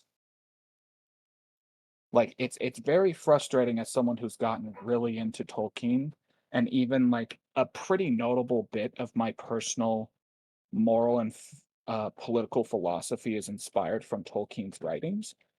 It's very annoying seeing people taking such a childish view to a very nuanced work. Ugh.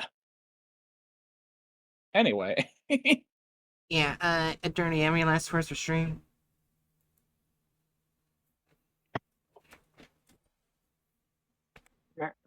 Raise a bird. Oh my god. Jerry, how about you? Mm. And remember, if you think you're bad, just remember, you can always be worse. Just don't do it, but you could be worse. trust Do the you better thing, not the worst thing. trust me, you haven't reached rock bottom yet. Keep digging. No, no! Yeah. Find Also, the ladder! Find the ladder! also, here's one thing I am going to think about. Scarlet King's probably the most evil group of angels we're going to deal with. Most likely. I still can't keep forgetting his fucking. I cannot say it on Twitch, but one of his nicknames, Yeah. like Jesus Christ. He's the SCP Mulug Ball.